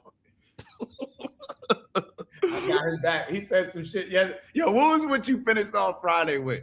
We were clowning about it, but couldn't remember what you said on Friday. Fuck. It was either just cutting me off or it was something where you know, like something I forget it was. Oh, I don't remember. Neither here nor there. Yeah. Now Glay don't drink no soda. All right, whatever. What soda I be drinking? I'm choosing Coke. What soda am I drinking? I'm a Mountain Dew ass nigga. Nah, you probably more grape soda. fruit punch Fanta. Watermelon. I could be offended though. You know what? I'm gonna stay in my bag, bro. Oh, let me stop. Nah, man. Glay, finish it, man. Carry us out, man. Listen, we got a couple dope quotes from Steve. If a man knows not to which port he sails, no wind is favorable. Seneca, I like that. Yeah, see, Coke from Mexico 100% uses the cane sugar. Yeah, that's the one in the bottle. So I'm a Coke. Got to stand for something or you'll fall for anything. Unc said, shout out to Unc. Please remember to check everything that you're checking a box for. If you're shopping on the internet that are open to scams, you don't have to be old to fall to losing out on one love, everybody. That's actually important, especially during the holidays. Don't get finessed. If something doesn't feel right, nowadays we're getting all these weird text messages telling you, oh, yeah, you missed your bill or something like that, and you start giving all your information. I got caught up in one of those. So don't get, people be embarrassed to admit, like, yo, now I didn't get scammed on it, but I had to change my card. I realized, like, I called somebody, gave them my information and everything. Oh, nah. And then I'm like, hold up, what? I called the credit card company, like, yo, cancel that now. Oh, shit. So you almost got. Yeah, almost got. Uh-huh. We must stop being divided by what we are called and stand united by what we are. Human beings bound by truth, dignity, and shared responsibility to one another. That's Finn. That ain't Marcus Aurelius. That's Finn. The Honorable. The Honorable. Finn, the Honorable 74. The legend. Glad you take us out, man. What's the 74 from? Oh, I don't know. When you start to lose your temper, remember there's nothing manly about rage. It's courtesy and kindness that define a human being and a man. Marcus Aurelius. Finn, I'm glad that you wrote that. That's very important for us to always, I was going to say keep in the back of our mind, but perhaps should be at the front of our minds, leading with it. And on that note, Quee sent the fire emojis. Glay, carry us out, man. Dog, you keep talking. Right. Like, my bad. I never seen a motherfucker tell me to close out and keep speaking. Yeah, that's all I got, man. It's a big. Next week. Next Friday is the first. Next right? Friday. No, next Thursday, I believe. Next Thursday. Yeah. So, yeah, it's getting close, man. 2026 is here. Lock in. Make your necessary changes. Don't go into 2026 the same person as you did this year. Make some changes. Try something new out. If you end up finishing the story with the same, or you finishing the year with the same outcome. So Phyllis said, BK, try going outside today. Yo, Phyllis ain't like that. Hey, she did. Yo, I could be offended by that, but I ain't gonna be offended. Anyway, man, that's all I got, man. We tapped in tomorrow. You know what it is. Subscribe to OG Network. Subscribe to Black Guy in the Corner. Come on, Black. We ain't gonna let you do that. Do what? Come on, bro. Subscribe to our other channel, Miss. Oh yeah, Misinformed. We all tapped in. Yes. We rep the same gang. Yeah. It's up. So that's all we got, man. We tapped in tomorrow. We gotta start off with the Nicki Minaj and the closing statement from, is it Tucker tomorrow? So Nicki Minaj, and then what did we say? To Dave Chappelle. Definitely want to get into that. But the Nicki Minaj, is it a long speech? Do we need to go through it and timestamp it, or we just start from the beginning? I saw it on Hollywood Unlocked, so they had clips of it. I'm sure we can get. I mean, we see a couple clips, and I'm sure we gonna go. So that'll be that. So y'all make sure y'all tune in tomorrow. Set your notifications on. Make sure you comment, please, in the comments, because that definitely helps the algorithm. And Dak, put the Patreon, because isn't it free right now? The Patreon, no, not okay. We're tomorrow. Gonna have something special for them. Yeah, we'll have something special for them. Okay, we'll have the link up for tomorrow. Don't sign up today. Sign up. Wait till tomorrow.